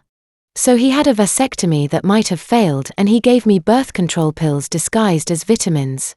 Why both? Dr. Morales' voice was quiet. If he wasn't certain the vasectomy had worked, the pills would have been a backup insurance. 2 layers of contraception. Harper's jaw tightened. And when you stopped taking the pills, even for 3 days, both layers failed. That's how you got pregnant. Dr. Morales finished. The vasectomy had failed without his knowledge, and you missed enough pills for ovulation to occur. It's the medical equivalent of lightning striking twice. I sat there numb. Donovan had planned for everything. 2 safeguards. 2 lies. And the only reason I was pregnant was because I'd forgotten to pack a bottle of pills on a business trip. I looked at Harper. What do I do? She didn't hesitate. You go to Christmas dinner and you tell him. I left the clinic in a daze. Harper drove me home. But I sat in the driveway for 20 minutes staring at the house Donovan and I had bought together. The house I'd thought was ours. I thought about the recording. The $75,000. The fake diagnosis. The pills I'd swallowed every morning trusting him. And I thought about the baby growing inside me. The one thing Donovan had tried so hard to prevent. By the time I walked inside, I'd made my decision. I would go to Christmas dinner. I would sit at that table with Warren and Celeste and Donovan. And I would burn it all down. I walked into Christmas with 3 secrets. A recording. A pregnancy. And a plan. The days before Christmas were a performance. I smiled at Donovan over morning coffee. I asked about his meetings. I nodded when he talked about a new property development in Round Rock. Pretending I didn't know he was funneling money to Sienna Blake in Seattle. I played the role I'd been playing for 2 years. The compliant wife who asked no questions and caused no trouble. But this time, I was acting. And I knew exactly when the curtain would fall. Every morning, Donovan handed me the orange pill bottle. Don't forget your vitamins, he'd say. Kissing my forehead like a beautiful husband. I'd swallow the pill in front of him. Thank him. And wait until he left for work. Then I'd go to the bathroom and check the bottle Harper had given me the day after I found out I was pregnant. Same orange plastic. Same prescription label. But inside were actual prenatal vitamins. The kind that supported a healthy pregnancy instead of preventing one. Harper had switched them while Donovan was in Houston. And he had no idea. For the first time in 2 years, I was taking care of myself. And he didn't even notice. I found Eleanor's note on a grey afternoon while I was searching through boxes in the guest room closet. Donovan had stored them there years ago. Things from his grandmother's estate that Warren hadn't wanted in the main house.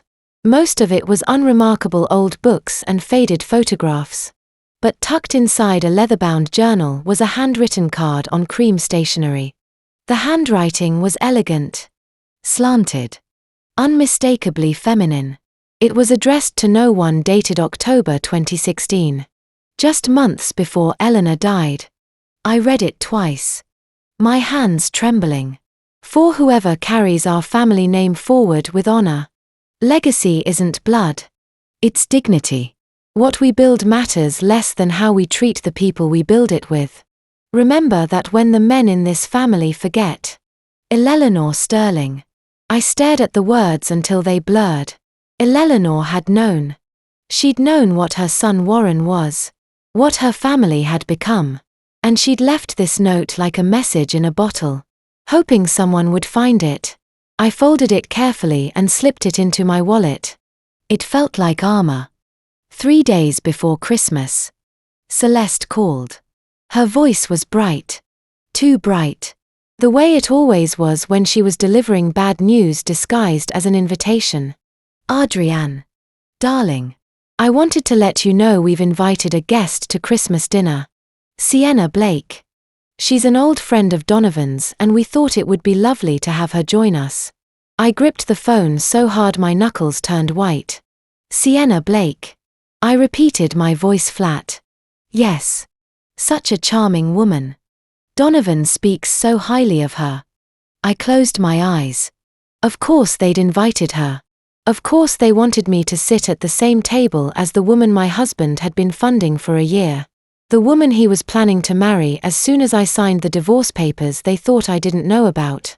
It was a power move. A final humiliation designed to break me. That sounds lovely, I said. My voice steady. I looked forward to meeting her. Celeste hesitated clearly. Thrown by my calm. Oh.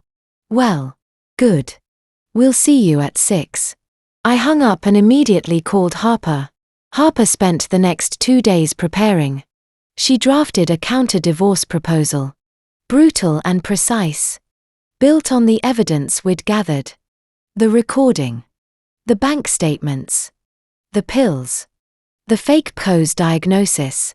In Texas, reproductive coercion could be grounds for fault-based divorce. And drugging someone without their knowledge was assault. She outlined it all in clinical legal language. On Christmas Eve morning, Harper came to my house with a thick manila envelope. She set it on my kitchen table. The red tape across the flap making it look official final. Everything's in here, she said. Bank statements. Vasectomy records. The prescription bottle. The USB drive with the recording. Your counter proposal. If they try to blindside you tonight, you pull this out. You don't negotiate. You show them what's inside and you walk out. I stared at the envelope. It looked so ordinary. But inside was everything we'd worked for. 2 weeks of evidence. 2 years of lies exposed. What if I freeze? I asked. You won't. Harper squeezed my hand. You've been preparing for this without even knowing it. Every time you said no. Every time you locked a door. Every time you chose yourself. You were getting ready for tonight. She made me practice over and over. Sitting at her kitchen table. Rehearsing how to stay calm. How to deliver the facts without emotion. How to walk out if I needed to. You're not asking for permission, Harper said. You're informing them of reality. That night, I stood in front of my bathroom mirror and practiced one more time.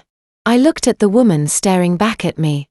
The one who'd spent 2 years shrinking herself to fit into a family that never wanted her. And I said the words out loud. I'm not broken. I'm not ashamed. I'm done. I said it until my voice didn't shake. Then I pulled Eleanor's note from my wallet and read it again. Legacy isn't blood. It's dignity. I folded it carefully and tucked it into the pocket of the red dress I'd chosen for tomorrow. It felt like a talisman. Like Eleanor was standing beside me, telling me I had every right to burn it all down. Christmas Eve arrived. I put on the red dress, checked my reflection one last time, and picked up Harper's envelope from the kitchen counter. It was heavy in my hands. Then I got in my car and drove to the Sterling estate in Westlake Hills.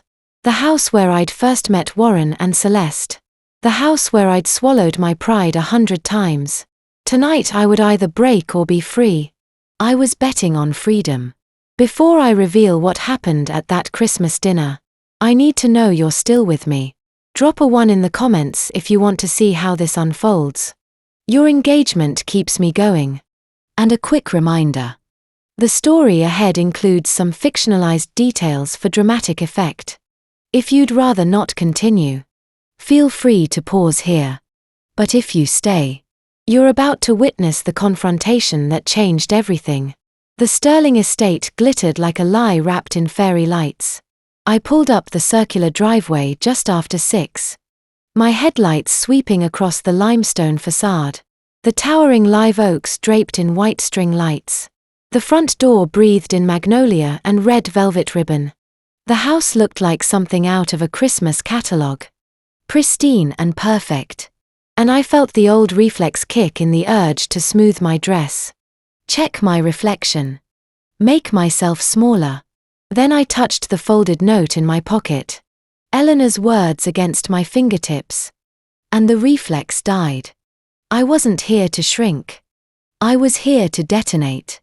Inside the foyer was warm and crowded. 22 guests.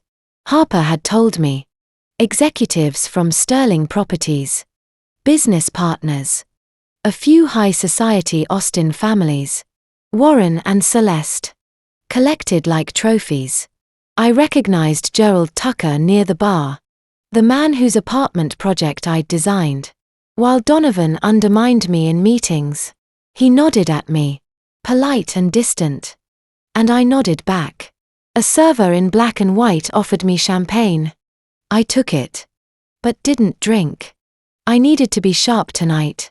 I needed to remember everything. Sienna Blake stood near the fireplace and I saw her before she saw me. She was tall. Elegant. In an emerald silk dress that looked like it cost more than my car. Her dark hair swept into a low chignon. But it was the earrings that made me stop. Emerald studs. Antique cut. Surrounded by tiny diamonds.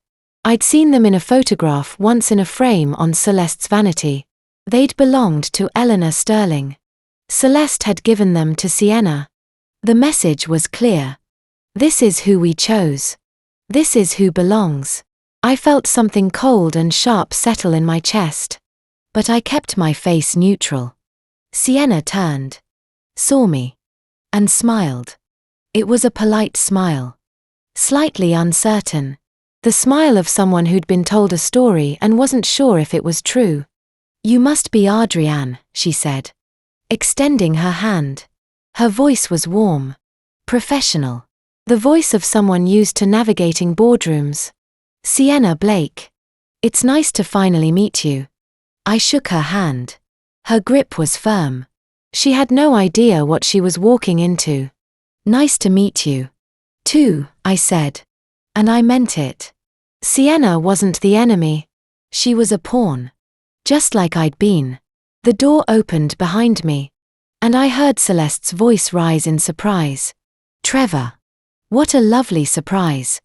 I turned. Trevor Sterling stood in the doorway. Tall and lean in a charcoal suit. His expression carefully neutral. Harper was beside him. Her hand on his arm. And I felt a rush of gratitude so intense it nearly knocked me over. She'd brought him. She'd brought back up. Donovan appeared from the hallway. His smile faltering when he saw Trevor.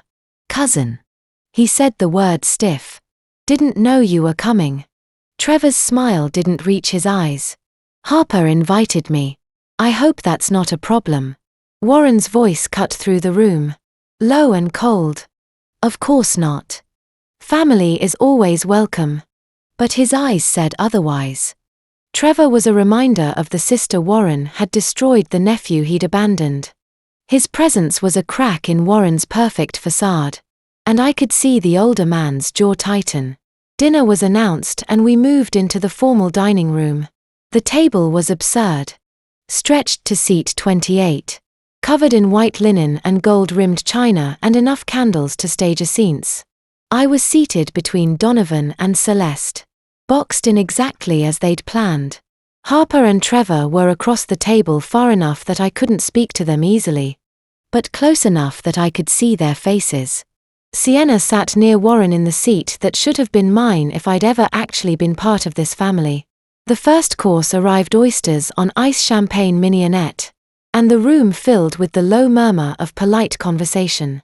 The kind of performative small talk that made my skin crawl. Then Warren stood. He tapped his crystal wine glass with a knife. The sharp chime cutting through the noise. The room went quiet. All eyes turned to the head of the table. Thank you all for joining us tonight, Warren said. His voice smooth and commanding. It's wonderful to gather with friends and family during the holidays. Before we continue, Donovan has something he'd like to share. He sat down. His expression expectant. I looked at Donovan. He was smiling. but there was something brittle in it. Something desperate. He stood, cleared his throat, and reached into the leather briefcase at his feet. My pulse spiked. He pulled out a manila folder and set it on the table in front of me. The room went very still. "Adrienne," Donovan said, his voice loud enough for everyone to hear. "I think it's time we were honest. Our marriage isn't working. It hasn't been for a long time. I've had my attorney draw up a settlement offer. The house $200,000 and an NDA. It's generous. All you have to do is sign." He slid the folder toward me. His hands steady. His eyes cold. "Let's end this cleanly tonight." I stared at the folder. My name was typed on the label in neat black letters. Adrienne Walsh Sterling. Around the table, I could feel the shift. The collective intake of breath. The eyes turning toward me like searchlights. Gerald Tucker looked uncomfortable. Celeste's expression was triumphant. Sienna's face had gone pale. And Warren looked furious. He stood abruptly, his chair scraping against the hardwood. "Donovan," he said, his voice tight. "I thought we agreed this would be handled privately." Donovan didn't look at his father. His eyes were locked on me. "I'm handling it." "You're making a scene," Warren hissed. "This isn't what we discussed." "I'm finishing it," Donovan said louder now. And I realized he was enjoying this. He wanted me to break in front of everyone. He wanted me to cry. To beg to sign the papers and disappear quietly while they all watched. He thought public humiliation would make me compliant. I looked at the folder. Then I looked at Harper. She was leaning forward slightly. Her expression calm. She reached into her leather briefcase and pulled out a thick manila envelope sealed with red tape across the flap. She slid it across the table to me. "Everything you need," Harper said quietly, her voice steady. "It's all in here." The room was silent. All eyes were on the envelope. Donovan's smile faltered. Warren's expression shifted from expectant to wary. I picked up the envelope. It was heavy, substantial. The weight of 2 weeks of Harper's investigation condensed into paper and evidence. I broke the seal slowly, deliberately, and reached inside. First, I pulled out Elena's note. The one I'd found in the guest room closet. The one that had given me courage when I had none. I unfolded it and set it on the table beside Donovan's manila folder. Eleanor's elegant script visible to anyone who cared to look. Then I reached back into the envelope. "Let me show you what else is in here," I said, my voice calm and clear. I looked up at Donovan, at Warren, at Celeste, at all 22 guests watching me like I was a performer in a play they hadn't bought tickets for. And I smiled. I didn't open Donovan's folder. Instead, I reached into Harper's envelope and pulled out the first document. It was a bank statement highlighted in yellow showing 15 wire transfers from our joint account to SB Consulting LLC in Seattle. "This," I said, holding it up, "shows $75,000 transferred from our shared account money I helped earn to a company owned by Sienna Blake." I looked at Sienna. Her face had gone white. The woman my husband has been funding for over a year. The woman he planned to marry the moment I signed these papers. I set the bank statement on the table and reached back into the envelope. "This," I said, pulling out the next document, "is a consent form from men's health specialists in San Antonio. Patient name Donovan James Sterling. Date of procedure July 15th, 2018. Procedure bilateral vasectomy." I slid it toward the center of the table where several guests leaned forward to see. My husband had a vasectomy 5 years ago. He was 30 years old. He walked into that clinic and made sure he'd never have children. He never told me. Gasps rippled through the room. Donovan's face had gone gray. I reached into the envelope again. "This," I said, pulling out the orange prescription bottle, "is labeled prenatal vitamins. My husband gave me one every morning for 2 years. He told me it would help us conceive. I set the bottle on the table.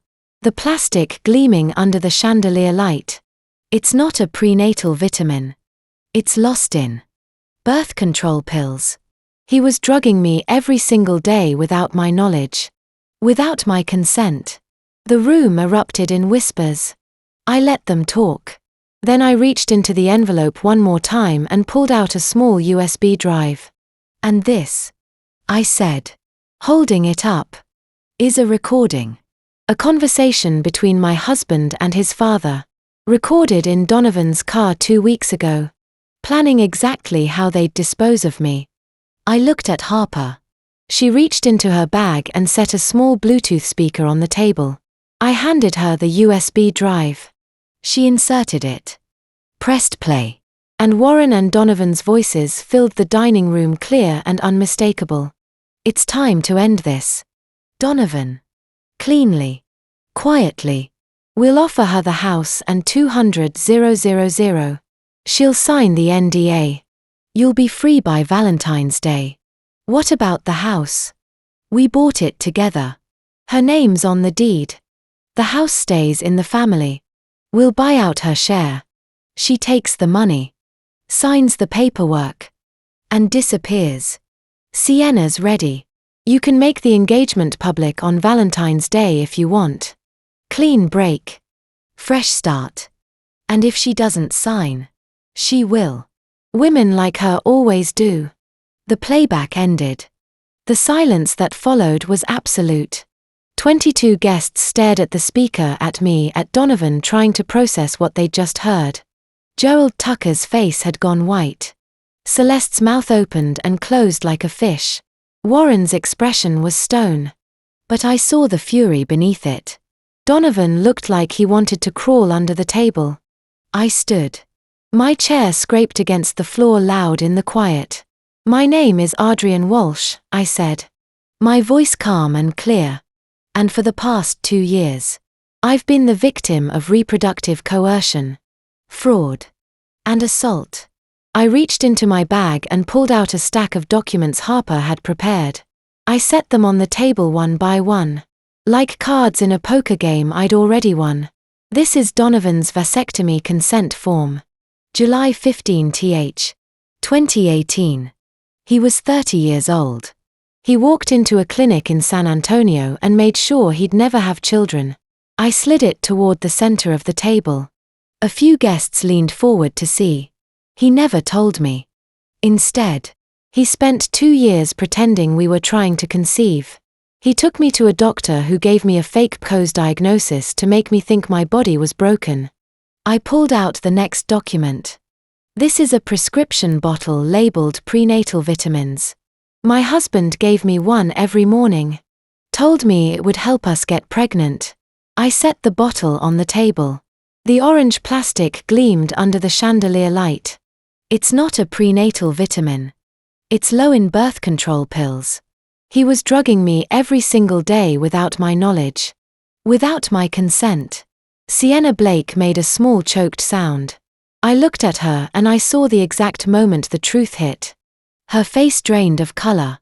Celeste told me you were separated. She whispered. She said the marriage was already over. She said you were a gold digger. I finished. I know. She lied to you. Sienna. Just like they lied to me. Sienna's hands were shaking. She reached up. Removed the emerald earrings.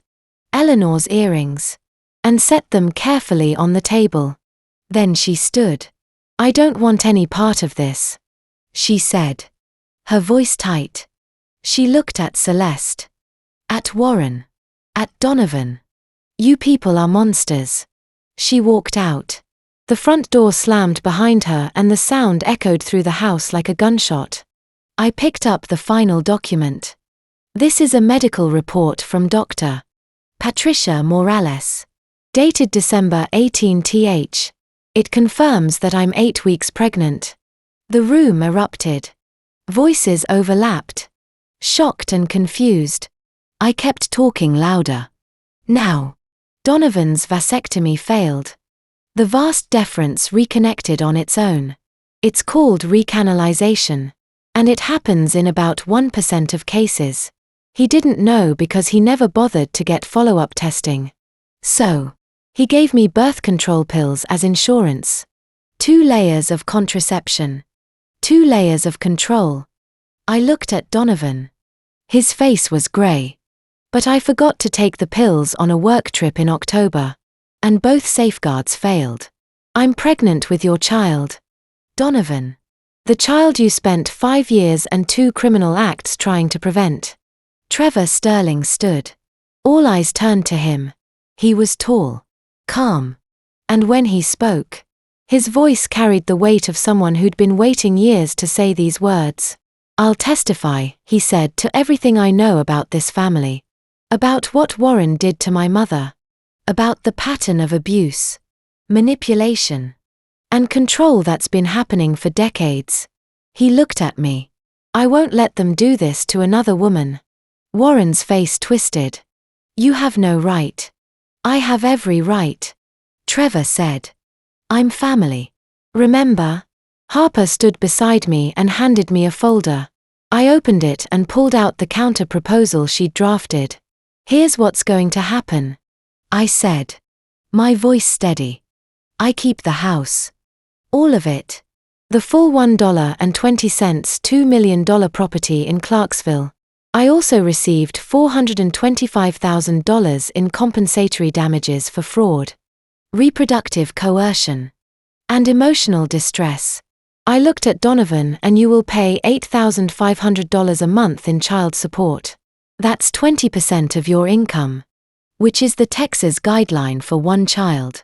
I set the document on the table in front of Warren. In exchange, I won't press criminal charges for drugging me without my consent, which under Texas law is assault. I let that sink in. You have 48 hours to sign. If I don't hear from your attorney by December 26th at noon, I'm filing a police report, and I'm going to every journalist in Austin with this story. These recordings. And these documents. I looked around the table at the 22 guests who'd come for a nice Christmas dinner and gotten a front row seat to the Sterling family's destruction. Merry Christmas. I walked out. Harper followed her heels, clicking on the marble floor. Behind us, the dining room exploded into chaos voices, shouting chairs, scraping Celeste's high-pitched denials. I didn't look back. I made it to Harper's car, climbed into the passenger seat, and closed the door. And then finally I started to cry. Not sad tears. Not broken tears. Relief. 2 years of silence. Of swallowing my voice. Of shrinking myself to fit into a family that never wanted me. It all came pouring out in great shuddering sobs. Harper got in beside me, started the engine, and drove. She didn't say anything. She didn't need to. She'd already said everything that mattered. You're not asking for permission. You're informing them of reality. And I had. I'd walked into that house as Adrienne Sterling, the compliant wife, the woman they thought they could erase. I walked out as Adrienne Walsh. And I was never going back. Harper drove me to her apartment. I couldn't go home. Not to the house I'd shared with Donovan. Not to the bed where I'd slept beside him for 2 years. While he lied to me every morning.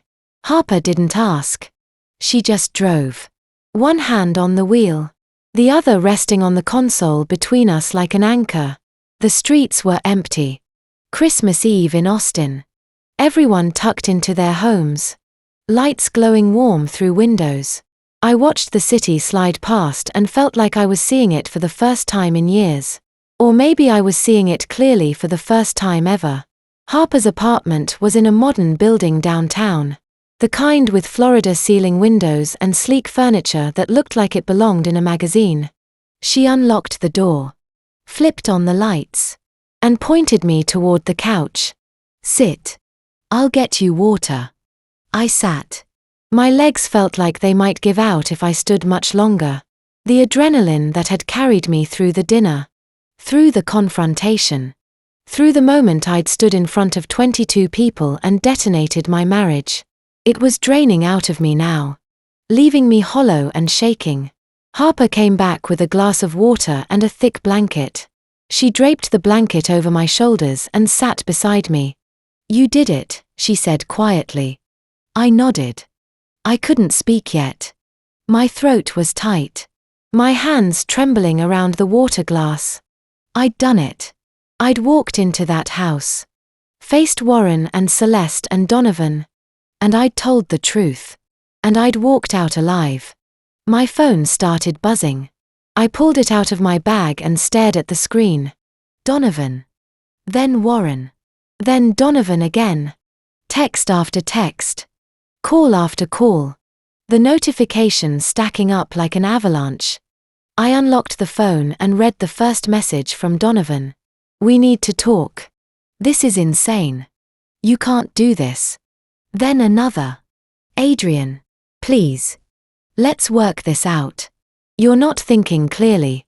Warren's text was colder. "You've made a serious mistake. We'll see you in court." I felt Harper lean over to read the messages. Her jaw tightened. "Block them," she said.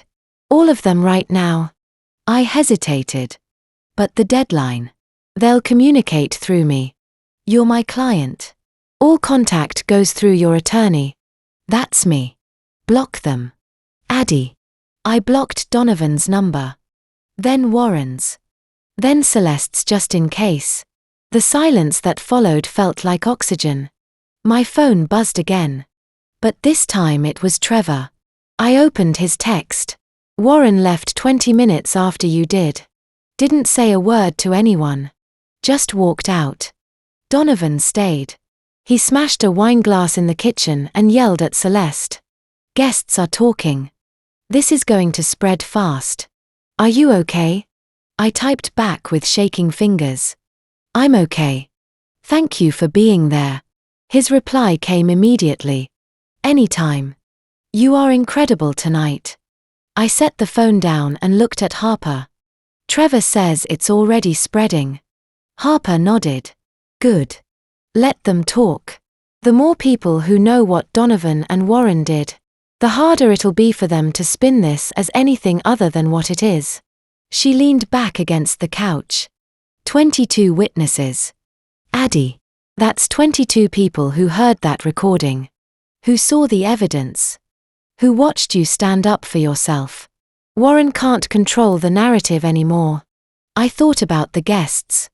Gerald Tucker, who'd looked so uncomfortable. The executives from Sterling Properties who'd probably already texted their spouses. Their friends. Their colleagues. The high society families who thrived on gossip. By tomorrow morning, everyone in Austin's upper circles would know. The thought should have terrified me. Instead, I felt a strange sense of relief. I wasn't hiding anymore. I wasn't pretending. The truth was out. And I didn't have to carry the weight of it alone anymore. Harper handed me a cup of tea. "You need to sleep," she said. "We've got a lot of work ahead of us. But tonight you just need to rest." I wrapped my hands around the mug, feeling the warmth seep into my fingers. "Harper," I said quietly, "I'm going to have this baby alone." She looked at me. Her expression soft. "I know. I don't know if I can do this." "You can," Harper said firmly. "You're one of the strongest people I know. And you're not alone. I'm here. Your mom's here. Trevor's here. You've got people." "Addie." I felt tears prick my eyes again. But this time they were different. Not the racking sobs from the car. Just quiet. Grateful tears. "I'm going to be a mother," I whispered. Harper smiled. "You're going to be an incredible mother." I finished the tea and laid down on Harper's couch. The blanket pulled up to my chin. My body ADHD. My mind buzzed with everything that had happened. But beneath it all, I felt something I hadn't felt in years. Peace. I'd walked into that dinner terrified. I'd walked out free. And tomorrow when the sun came up, I'd start figuring out what came next. But tonight, I let myself rest. I didn't know yet that the baby I carried was a boy. I didn't know that in 3 weeks, one more secret would surface. A secret Eleanor Sterling had buried deep in legal documents and trust funds. A secret that would secure my child's future in ways I couldn't yet imagine. But I would find out. And when I did, I'd understand that Eleanor had been waiting for someone like me all along. Someone who'd fight back. Someone who'd survive. I fell asleep on Harper's couch, wrapped in safety and silence. And for the first time in 2 years, I slept through the night. Donovan's attorney called on December 26th.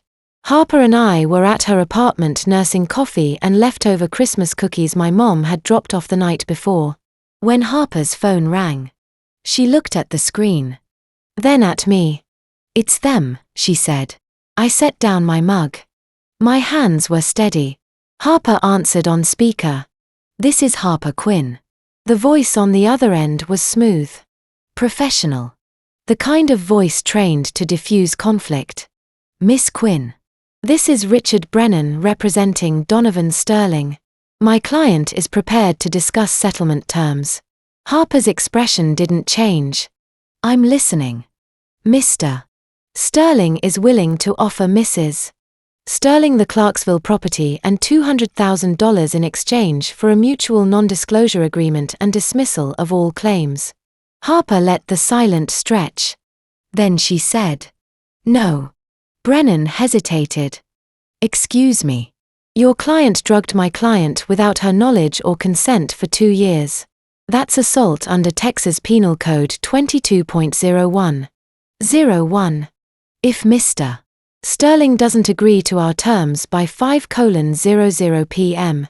today, we're filing a police report tomorrow morning and I'm ceasing the Austin American-Statesman on the press release." Another pause.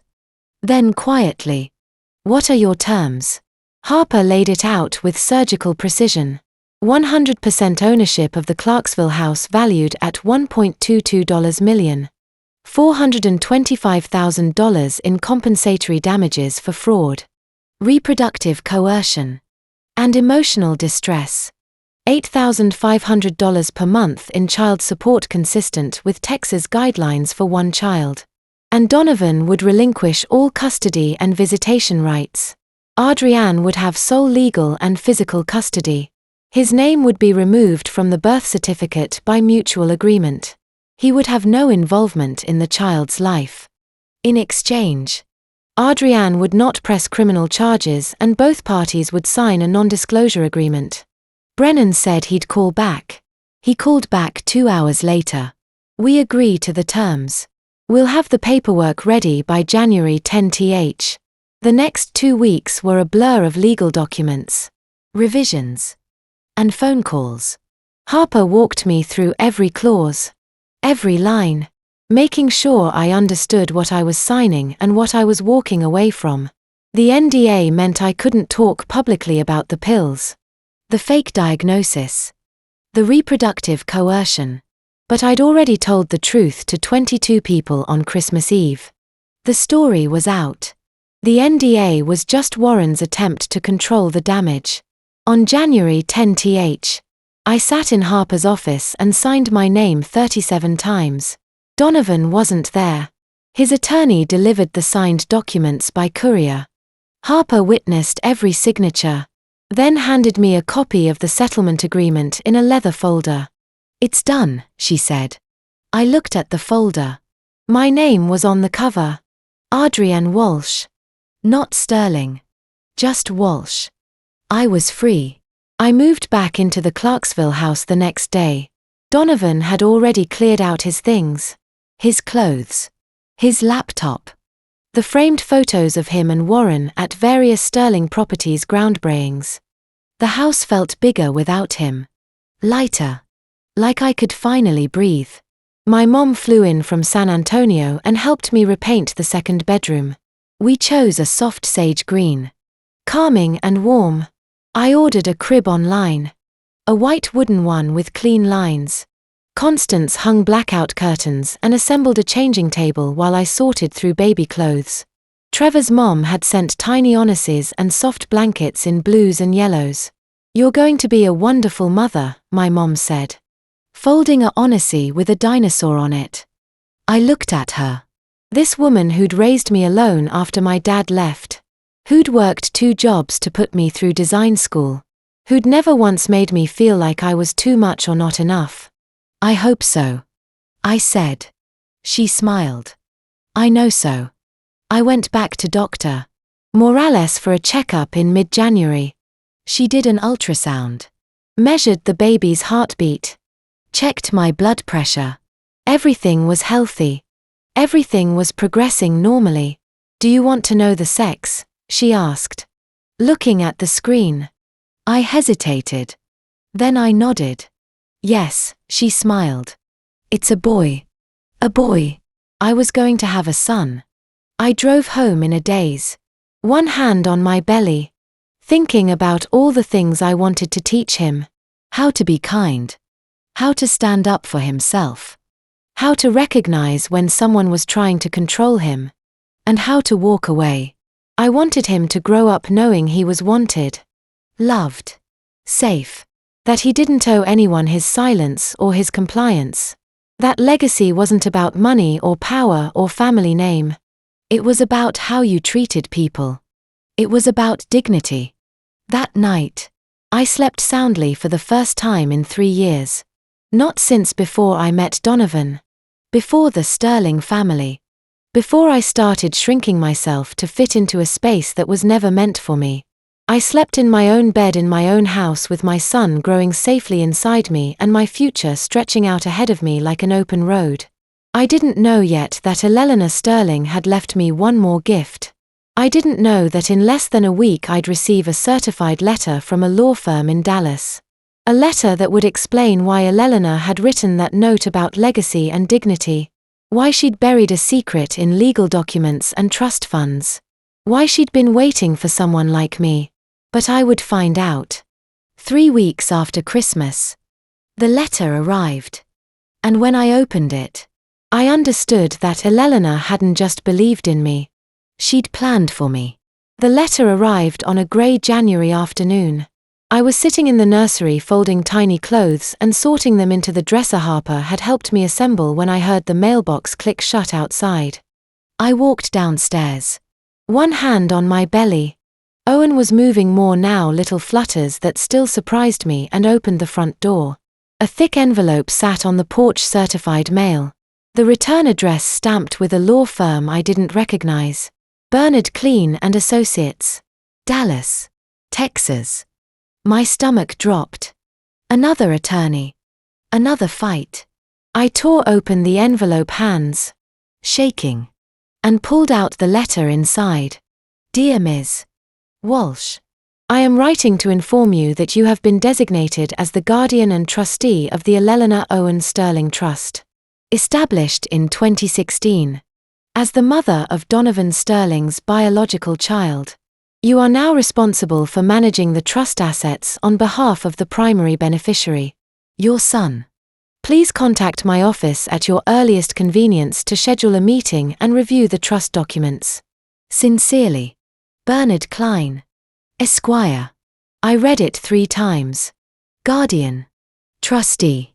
Eleanor Owen Sterling Trust. I didn't understand. Eleanor had died in 2016. I'd never met her. I'd only seen her photograph once, tucked in a box in Donovan's closet, and read the note she'd left behind about legacy and dignity. Why would she leave a trust for my son? How did she even know he would exist? I called Harper. She answered on the first ring. "What's wrong?" "I just got a letter from a lawyer in Dallas," I said, my voice tight.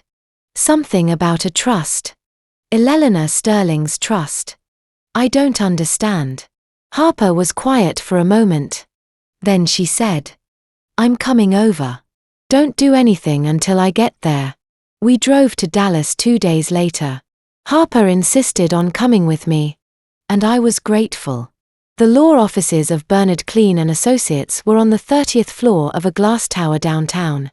The kind of place that smelled like leather and money. The receptionist led us into a conference room with floor-to-ceiling windows overlooking the city. Bernard Clean was in his 60s. Silver-haired and sharp-eyed, with the calm demeanor of someone who'd spent decades managing other people's fortunes. He shook my hand, gestured for us to sit, and opened a leather binder on the table. "Ms. Walsh," he said. "I've been managing the Eleanor Sterling Trust since it was established in March of 2016. Mrs. Sterling came to me 8 months before she passed away and asked me to create an irrevocable trust for her first grandchild. At the time, Donovan Sterling had no children and no immediate plans to have any. But Mrs. Sterling was insistent. She wanted to ensure that if a grandchild was ever born, they would have financial security independent of the Sterling family." I stared at him. "Why?" Klein's expression softened. She told me her son Warren Sterling had become someone she no longer recognized. She said the family was toxic and she didn't trust them to do right by any child born into it. So, she set aside her personal assets, investments, property she'd inherited from her own family, savings she'd accumulated independently, and created a trust that neither Warren nor Donovan could access. Harper leaned forward. "How much are we talking about?" "The trust is currently valued at $580,000. Klein said it will continue to grow through conservative investments until the beneficiary reaches the age of 25. At that point, he will have full access to the funds." I couldn't breathe. $580,000 for Owen. For my son. Eleanor had set this aside before Donovan and I had even met. Before I existed in his life. Before any of this had happened. She'd seen what her family was and decided to protect a child who didn't even exist yet. Klein slid a sealed envelope across the table. "Mrs. Sterling left this for whoever would be raising her grandchild. She asked me to give it to you when the time came." My hands shook as I opened the envelope. The letter inside was handwritten on cream stationery. The same elegant script I'd seen in the note from the attic. "To whoever raises my grandchild. If you are reading this, it means Warren did not succeed in erasing me entirely. It means my grandchild exists and you are the one caring for them. I do not know who you are, but I hope you are strong. I hope you are kind. I hope you understand that the Sterling name is not a gift. It is a weight. I established this trust in the spring of 2016 when I realized my son had become the kind of man who would hurt others to maintain control. I saw what he did to his sister. I saw how he raised Donovan. I knew that if my grandchild were ever born into this family, they would need protection from the very people who claimed to love them. This money is not Warren's. It is not Donovan's. It is mine. Earned and saved over a lifetime of quiet resistance. Use it for my grandchild's education. Their future. Their freedom. Do not let the Sterling family define who this child becomes. Legacy is not blood. It is dignity. It is the choice to treat people with respect, to value kindness over power. To build something that lasts. Not because it bears your name, but because it reflects your values. Raise my grandchild to be better than we were. That is all I ask. With hope. Eleanor Owen Sterling. I set the letter down. Tears were streaming down my face, and I didn't bother wiping them away. Eleanor had known. She'd known what her family would do, and she'd fought back the only way she could. She'd built a fortress around a child she would never meet, and she'd trusted that someone me would be there to stand in the gap. Harper's hand found mine under the table. Klein waited patient and kind while I pulled myself together. Finally, I looked up at him. "What do I need to do?" "Sign the trust documents," he said. "Accept the role of trustee. Manage the funds responsibly for your son's benefit. The trust is ironclad. Warren and Donovan have no claim to it. They can't challenge it. They can't access it. They can't touch a single dollar. It's yours to steward for Owen. Owen. I hadn't told anyone the name yet. But hearing it out loud in this room with Elena's letter in my hands, it felt right. I signed the documents. Harper witnessed. Klein handed me a copy of the trust agreement in a binder. And we left. On the drive back to Austin, Harper asked me, "How did you decide on the name Owen?" I looked out the window at the highway stretching ahead of us. It was Eleanor's maiden name. Eleanor Owen Sterling. I wanted to honor her. She gave my son a future. The least I could do was give him a name that remembers where he came from. Not from the Sterling family, but from someone who cared enough to protect him before he was even born. Harper smiled. It's perfect. I touched my belly, feeling Owen move beneath my hand. Eleanor had been gone for 8 years. But somehow she was still here, watching over us, giving us a way forward, a bridge between the past and the future. And I swore, sitting in that car with the Texas planes rolling past and my son safe inside me, that I would raise him the way Eleanor had hoped. With dignity, with kindness, with the knowledge that legacy wasn't about money or power or a family name. It was about the choices you made and the people you protected and the love you gave freely without conditions. Owen would know that. I would make sure of it. While I was building a nursery, Donovan's world was collapsing. I heard about it in pieces through Harper's careful phone calls and Trevor's occasional texts. But I kept my distance. I didn't need to watch. I had Owen to think about now. A life to prepare for a future that had nothing to do with the Sterling family. But justice, it turned out, didn't need me to chase it. It came for them on its own. In February, Gerald Tucker walked into a board meeting at Sterling Properties with a forensic accountant. And a folder full of evidence. Donovan had been embezzling for 3 years. Over $300,000 siphoned from client escrow accounts, development budgets, and company reserves. Most of it had gone to Sienna Blake's consulting firm. The $75,000 I'd uncovered in the divorce was just the beginning. The rest had funded Donovan's lifestyle. The Audi, the tailored suits, the weekend trips to Seattle. I'd thought were business conferences. Gerald had been quietly investigating since January after the Christmas dinner after he'd watched me lay out the recordings and the pills and the vasectomy form in front of 22 witnesses. He'd always disliked Donovan. I'd seen it years ago when Donovan undermined me in meetings, dismissed my designs, treated Gerald's projects like stepping stones instead of collaborations. But dislike wasn't enough. Gerald needed proof. And once he started looking, he found it everywhere. The board fired Donovan on March 5th. Warren tried to protect him. Tried to call it a misunderstanding. An accounting error. But the evidence was ironclad. Bank statements, wire transfers, emails between Donovan and Sienna discussing consulting fees that had no corresponding work product. The board voted unanimously to terminate Donovan's employment and refer the matter to the district attorney's office for potential criminal charges. Gerald called Harper that night to let her know. Harper called me. "It's done," she said. "He's out." I set down the phone and stood in the nursery, one hand on my belly, feeling Owen kick. I didn't feel triumphant. I just felt tired and free. Warren tried to hold on. But the scandal was too much. The Christmas dinner story had already spread through Austin's business community. 22 witnesses will do that. And now Donovan's embezzlement was front-page news in the Austin Business Journal. Clients pulled contracts. Investors demanded answers. By April, the board asked Warren to step down. He refused, at first threatened lawsuits called in favors. But Gerald had the votes. On April 22 ND, Warren Sterling announced his retirement effective immediately. Gerald Tucker became the acting CEO of Sterling Properties.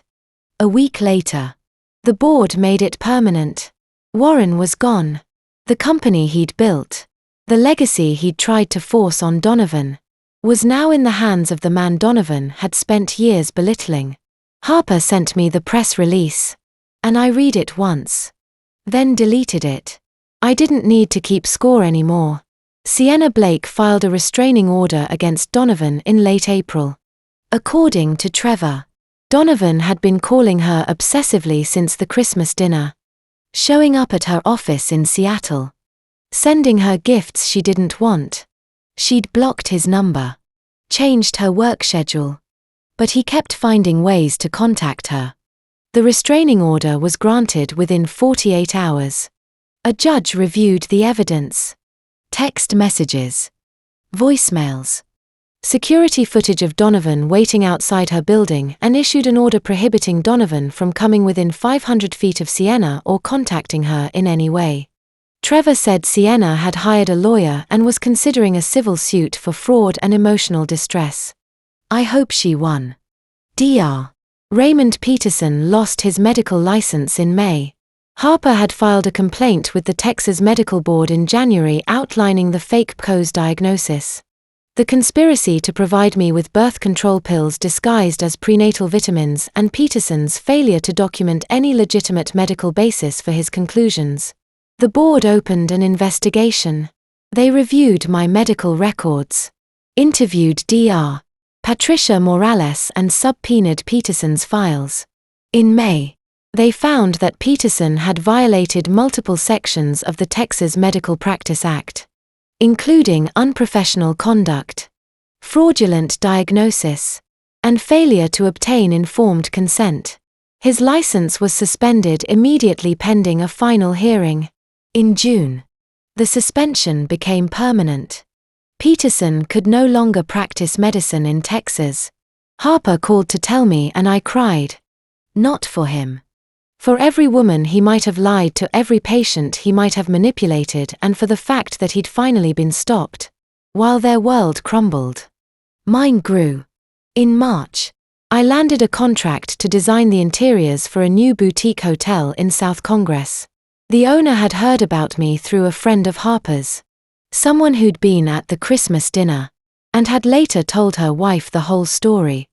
By April, I had 2 more clients: a law firm redesigning their downtown offices, and a family in Terrytown who wanted help with a whole house renovation.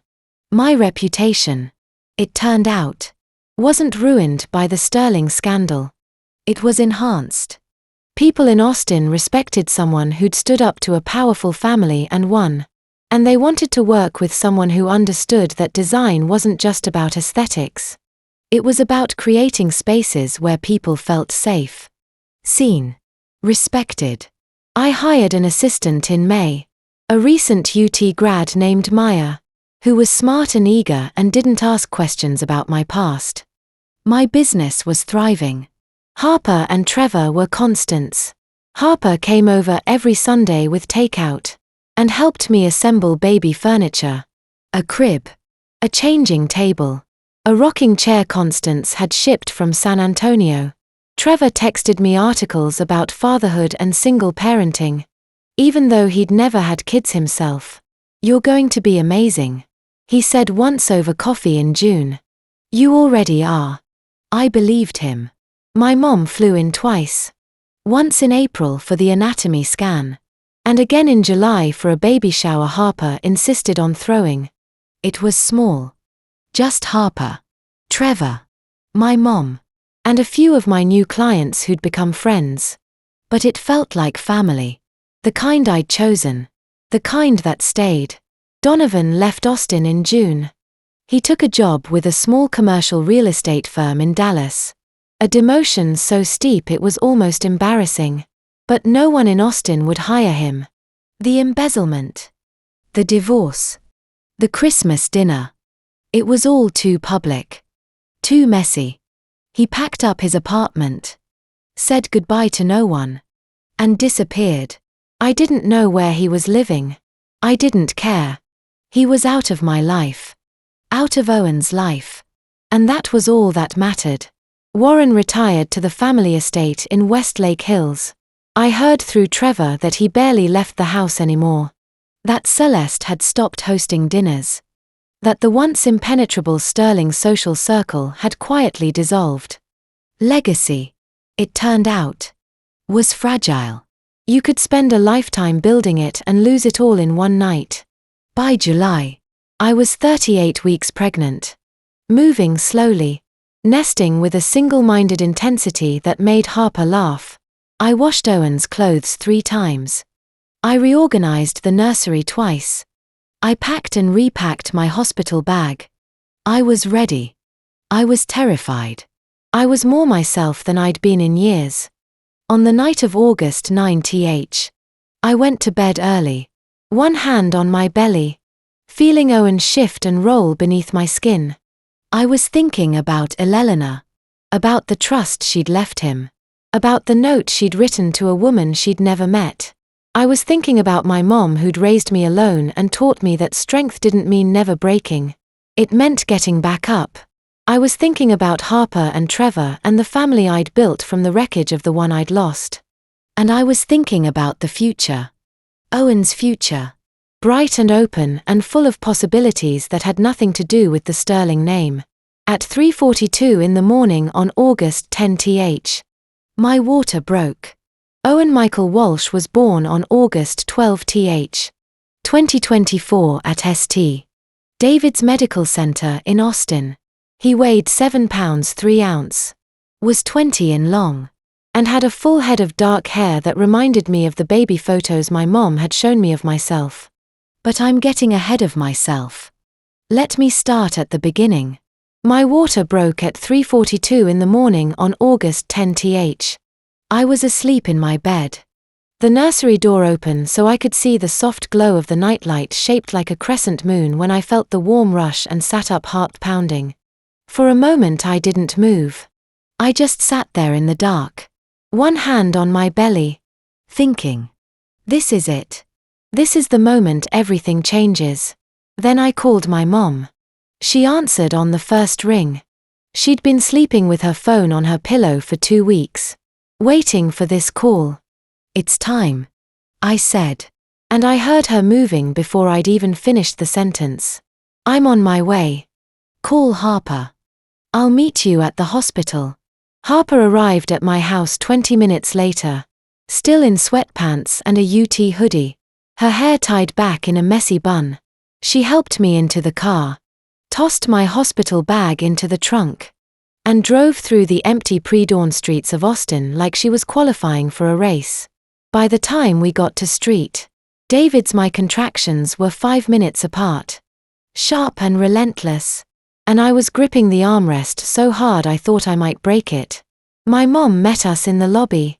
She took one look at me and wrapped me in a hug that smelled like lavender and home. You've got this, she said.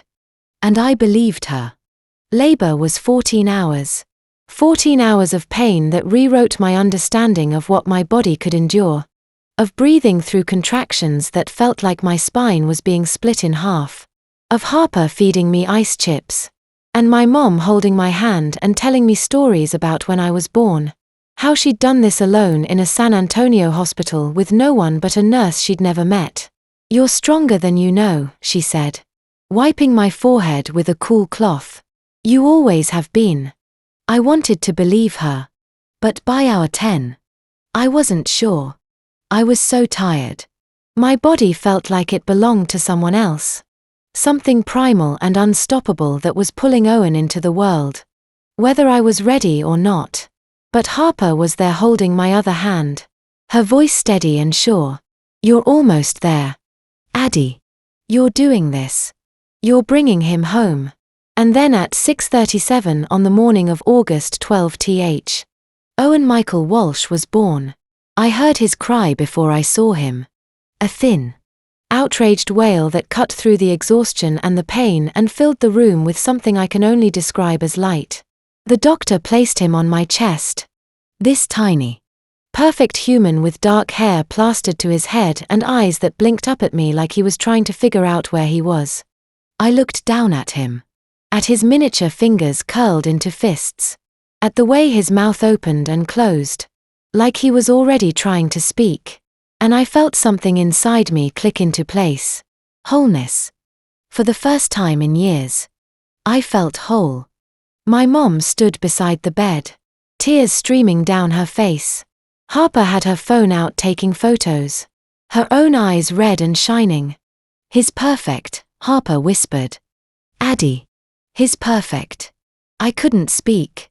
I just held Owen, feeling his weight against my chest, his warmth soaking into my skin. And I understood what Eleanor had meant when she wrote that legacy wasn't blood. It was dignity. Owen wasn't a Sterling. He would never carry that weight. Never be defined by a name that demanded compliance and control. He was mine. And he was free. There were no flowers from the Sterling family. No phone calls. No texts. No cards in the mail. Donovan had signed away his rights, agreed to the terms, and disappeared into his new life in Dallas. Warren and Celeste had not reached out since Christmas, and I didn't expect them to now. Owen would grow up never knowing them, never hearing their voices, never sitting at their table. And I was okay with that. More than okay, because he would know my mom, who flew in from San Antonio and stayed for 2 weeks to help me learn how to change diapers and soothe a crying baby at 3 o'clock in the morning. He would know Harper, who showed up every day with coffee and meals and a calm, unshakable presence that made me feel like I could do this. And he would know Trevor. Trevor came to visit on the second day. He knocked quietly, poked his head into the room, and grinned when he saw Owen asleep in my arms. "He looks like you," Trevor said, settling into the chair beside the bed. "Same stubborn chin." I laughed, exhausted and grateful. "Thanks for coming." Trevor looked at Owen for a long moment, his expression soft. "My mom would have loved him," he said quietly. "She would have loved you, too. You're exactly the kind of person Eleanor hoped would be here." I felt tears prick my eyes. "I wish I could have met her." "You did," Trevor said. "In a way. She left you that trust. That letter. She saw what this family was. And she fought back the only way she could. You're finishing what she started." I looked down at Owen, at his tiny face. And I made a promise. I would raise him the way Eleanor had hoped. With dignity. With kindness. With the knowledge that he didn't owe anyone his silence or his compliance. That he was enough exactly as he was. We went home 3 days later. Not to the house I'd shared with Donovan, but to the house I'd built for us. The Clarksville house with the sage green nursery and the rocking chair my mom had sent and the shelves full of books I couldn't wait to read to Owen. Harper drove us, my mom in the passenger seat. Owen strapped into his car seat in the back beside me. I kept reaching over to touch his hand to make sure he was real. That this wasn't a dream I'd wake up from. When we pulled into the driveway, I looked at the house. My house. And felt something settle in my chest. This was home. Not because of the walls or the furniture or the address, but because it was ours. Owen's and mine. A place where he would be safe, loved, and free to become whoever he wanted to be. And as I carried him inside his tiny body, warm against my chest, I knew that whatever came next, we would face it together. Motherhood was harder and better than I'd imagined. The first month was a blur of sleepless nights and 2 a.m. feedings, of learning to decipher Owen's cries, and wondering if I was doing any of it right. There were moments at 3 o'clock in the morning with him screaming in my arms when I felt like I was drowning. But then he'd quiet his tiny hand curling around my finger, and I'd look down at his face and feel something settle in my chest. Love.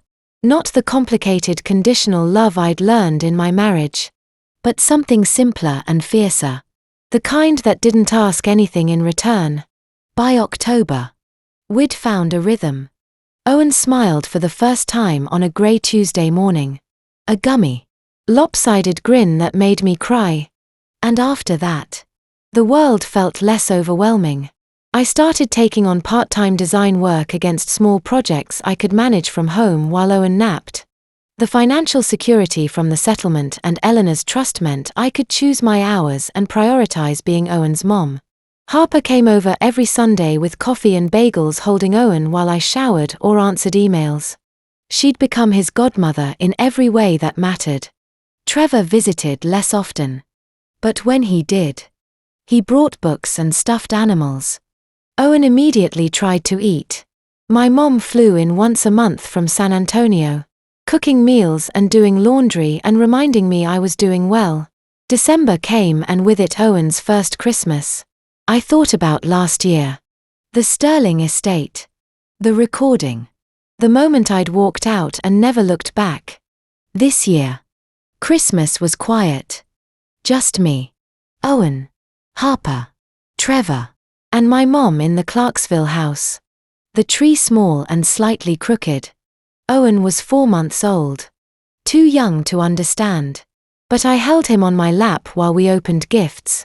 And felt something I hadn't felt in years. Peace. We were building our own traditions now. By February, Owen was sitting up with support and laughing a deep belly laugh that erupted whenever Trevor made funny faces. I'd started teaching him even though he was too young to understand. Every night after his bath, I'd hold him close and whisper the same words. You are enough, Owen. Just as you are. Your value doesn't come from what you achieve. It comes from the fact that you exist and you are loved. He'd blink up at me with those dark eyes and I'd know he didn't understand the words. But maybe someday he would remember the feeling. In late February, I received an invitation to the Sterling Properties annual gala. Gerald Tucker had taken over as CEO. And the invitation was polite. Professional in olive branch. I held it for a long moment. Then set it down. When Harper came over that Sunday, she picked it up. Are you going to go? I shook my head. I don't owe them anything. Not my time. Not my presence. Not even closure. I've already moved on. Harper smiled. Good. March arrived warm and bright. On a Saturday afternoon, I packed a picnic basket and drove to Zilker Park with Owen. Harper and Trevor met us there, spreading a blanket under a live oak near the creek. The blue bonnets were just starting to bloom. Patches of purple and blue dotting the green hills. Families filled the park. Kids running, dogs chasing frisbees. Couples lying in the sun. I set Owen on the blanket and he immediately grabbed a fistful of grass. Harper laughed and gently pried it from his fingers. He's fearless, she said. Just like his mom. I looked around at the three of them. Harper, who'd stood by me when I had nothing. Trevor, who testified against his own family. And my mom, who'd flown in that morning just to spend the weekend with us. This was my family. Not the one I'd been born into. And certainly not the one I'd married into. But the one I'd built piece by piece from love and loyalty and choice. Owen reached for a dandelion, his fingers closing around the stem. And I felt contentment settle over me. Not wholeness I'd found that when he was born. This was something else. The knowledge that I didn't need to keep searching for what I already had. Trevor stretched out on the blanket and looked up at the sky. You know what Eleanor would say if she could see this? I glanced at him. What? She'd say you did it. You broke the cycle. I thought about that, about Warren and his need to control, about Donovan and his cruelty, about the generations of Sterling men who'd measured their worth in power and legacy. And I thought about Owen, who would grow up knowing none of that. Who would learn that kindness mattered more than wealth. That dignity came from how you treated people. Who would never sit at a table where his voice was silenced. Trevor was right. I had broken the cycle. The sun dipped lower and Owen started to fuss. I picked him up, settling him against my chest. And he quieted immediately. Harper started packing up the basket. My mom folded the blanket. Trevor stood and brushed grass from his jeans. And I stood there for a moment, holding my son, surrounded by the people who'd chosen me, just as I'd chosen them. This was my life now, not the one I'd imagined when I met Donovan 6 years ago. Not the one Warren and Celeste had tried to shape me into, but mine. Built on my terms. Filled with people who loved me for who I was not, who they needed me to be. And it was perfect. Looking back at my story, I want to share something with you. When I was trapped in that marriage, I thought silence would keep me safe. I thought shrinking myself would earn love. I was wrong. Family betrayal cuts deeper than any stranger's cruelty because you trusted them with your whole heart. Family betrayal doesn't announce itself. It hides behind smiles and holiday dinners and promises that turn to ash. And when you finally see it, when you finally understand that family betrayal has been happening all along, the anger you feel can consume you. But here's what I learned. Family revenge isn't about destruction. Real family revenge is rebuilding your life so beautifully that their toxicity can't touch you anymore. The best family revenge is peace. The kind they said you'd never find without them. Don't be like I was. Don't wait years to trust your gut. Don't ignore the red flags because you're afraid of being alone. And don't ever believe that your worth is tied to someone else's approval. God gives us instincts for a reason. Listen to them. Your dignity is not negotiable. My advice. Choose your family. Blood doesn't guarantee loyalty. And love shouldn't cost you your soul. Build a life that reflects your values, not their expectations. And remember, you owe abusers nothing. Not silence. Not forgiveness. Not a second chance. If my story resonated with you, please leave a comment below. Your story matters. 2. Share this video with someone who needs to hear it and subscribe to the channel for more real-life lessons. Your support means everything. Thank you for staying with me until the end. Before you go, a quick note. The stories ahead contain some fictionalized elements created for educational purposes. If that's not for you, feel free to explore other content that suits you better. Take care of yourself.